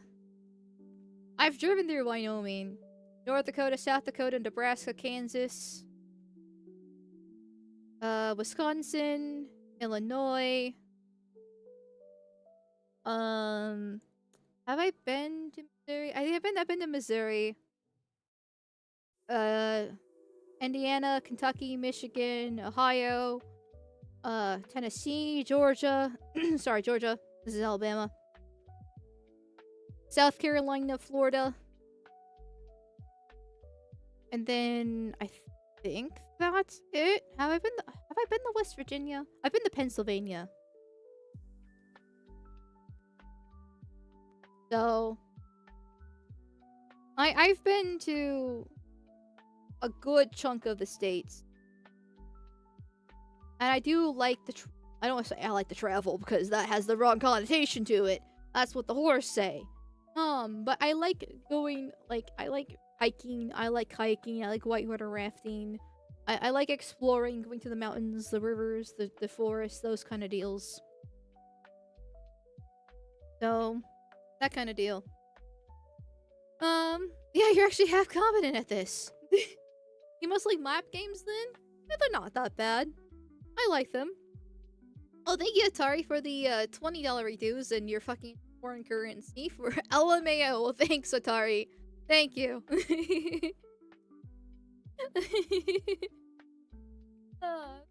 Thank you. I was gonna call you my favorite femboy, but I don't like femboys in general. She chose the bear. I guess, unfortunately. It was right by Columbus, Georgia. Oh, okay. Columbus, Georgia. Oh, Phoenix City. There we go. Oh, Phoenix City is the full name of it, not just Phoenix. Got it. You gotta give me the full name, or else I'm not gonna know. Manifest destiny is spirit is strong in her. I'm always white and like stereotypical white people activities. What can I say? What can I say? Not that bad, but then again, oh, we got a Diamond. Who fucking names their kid Diamond? Michaela? Maurice? Fucking Reginald? Jalen? Daryl? Monique? Autumn? I mean, these aren't great names. Yeah, these are not good names, actually. That's going, I'm flipping through them like, ooh, oof, here. There's apparently just not enough statistics for what's actually happened. Or should I get the Waffle House out, actually? Because we're down south, so we gotta get the Waffle Houses. Wait, why does the map go... Wait, hold on! The Waffle House was the key?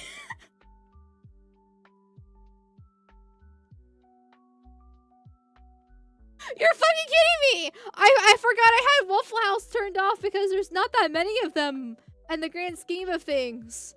What do you mean the Waffle House makes everything worse? What do you mean?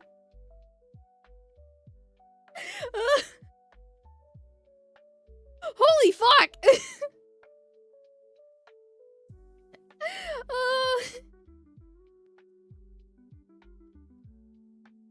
Okay, so if you're in the Phoenix City, Alabama, and Columbus, Georgia, you only have a few options. Because the Waffle House determines that you are fucked. I didn't realize that. Jesus Christ. Wait, what's up here in Michigan? Why are the... Oh, Flint. Saginaw. Saginaw's a bad place? Okay, I'm getting distracted. I'm getting easily distracted. I just saw these little pockets here. I was like, what do you mean these little pockets in Michigan are so bad? Flint makes sense. Didn't realize Saginaw was a terrible. Waffle House is great. This is slander. I mean, I've been to a Waffle House before. It's not bad. It's cheap for and good food for what you get. But then you also have to deal with Negroes and, well... Yeah. Thank you, Atari, for the $10 dues in your foreign fucking currency. How dare you? At least I look better than any woman. Well, you'll never be a woman, though. You'll never be a woman. So there's no point. The Waffle House giveth, the Waffle House taketh away. Jesus, seriously. Oh my god, it's so bad. Those pockets are so bad. They light up like they're fucking satellites here. Like you're looking out from the moon and you just see the lights of the cities, right? Because of the population density, and you just see the glowiness of it's the Ninwas, it's the blacks, it's the mirrors after all. Like stay away. They're like bullet holes. Yeah, probably because of how many blacks are there. Jesus Christ. You can see the problem from space. Yes, exactly. Exactly. Okay, so honestly, so apparently he's got like a thing with overlay with it's not Zillow, because I know he's struggling with Zillow, but one of those housing areas things, market thingy apps. I forget what they're all called. But yeah, one of those things. And Zillow's not being able to work, but when he was able to get one to work with the other ones is like an overlay with it, and he's trying to get Zillow to work. Because honestly, at the end of the day, this is the best thing you can use to figure out where to live, because it is technically racist. Like they're not gonna realtors can't actually give you statistics for both ethnicity and like in crime statistics, different things like that, for different areas, because it's considered racist. And so they promise, they tell you, oh, it's so safe, oh, it's blah blah blah blah blah. But at the end of the day, you have to use other means to figure out if it's actually a safe place to live. Price points, if it's super expensive. Good schools, quote unquote.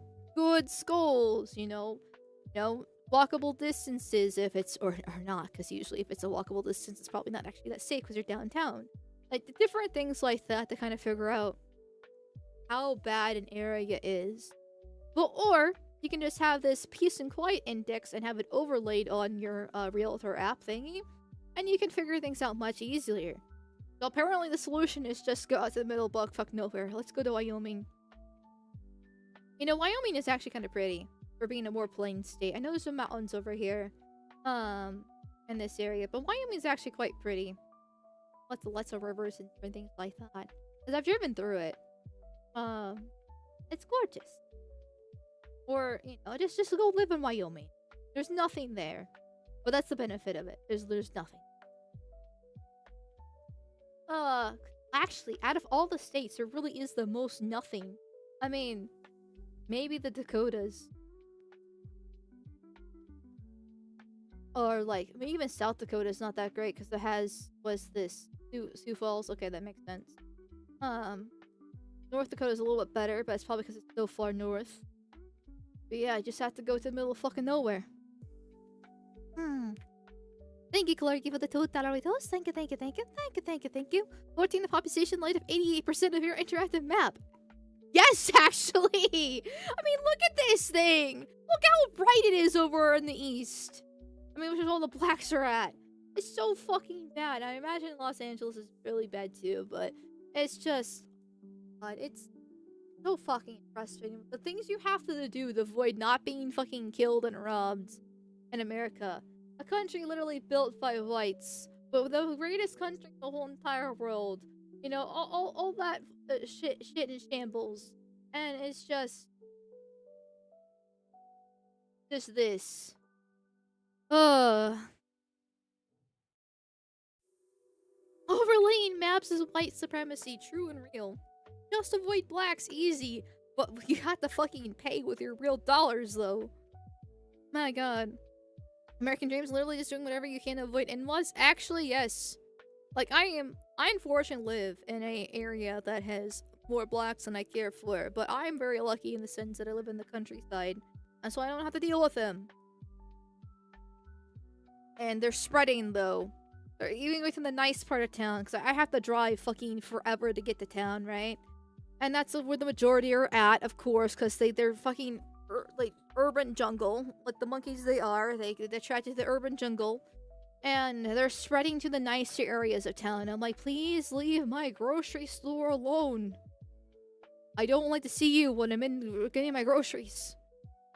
Granted, these days I pick them up anyway and do the online grocery shopping stuff, but I don't need to see you guys. I don't need to see you while I'm driving. I don't need to see you when you guys are walking down the street. I don't need to deal with you at all. It's the same map meme glowing hard. Actually, yes. Actually, fucking yes. But anyway, minus the fact that we have too many blacks in America, I'm gonna be sending you guys off here. So, YouTube bros, I'm sending you over the Panko. She is not political. So don't bring politics into our chat. Okay, don't be gay. We don't like the gays here, nor do we like the blacks. Okay, we are very discriminatory and racist. And then Kick Bros, I'm sending you over the Kirsha. She is political, obviously, so just respect her rules. Don't do anything stupid. All that fun stuff, right? Just be nice and cordial. Everything else in between. Other than that, I will see you guys tomorrow at 8 p.m. I won't be late. It'll be 8 p.m. A little 15 minutes later than normal, but 8 p.m. EST tomorrow, because I will be having a collab with Lord Rexworth. We'll be playing a game, Golf with Friends, and we might be talking politics, because he does cover politics from time to time on his channel, too. It's kind of, up in the air. We'll see how things go, flowing collab tomorrow, with everything. So, yeah. Oh, shit, I thank you, American Heathen, for the $20 reduce. A nice little send-off with the little heart, little smiley heart thing. Well, thank you. That's really sweet of you. No homo, though. But thank you. That's very generous. Thank you. Oh, but speaking of your generosity, thank you everybody for your subby bubbies, donuts, and vigorous spankings and everything else in between. You guys were very nice. I don't like it, but I like it at the same time. But thank you, thank you, thank you. I hope you had fun. I hope you had fun. Be good. I'll see you guys tomorrow. And bye. Bye. Bye. Bye. Bye. Bye. Bye. Bye. Bye. Bye.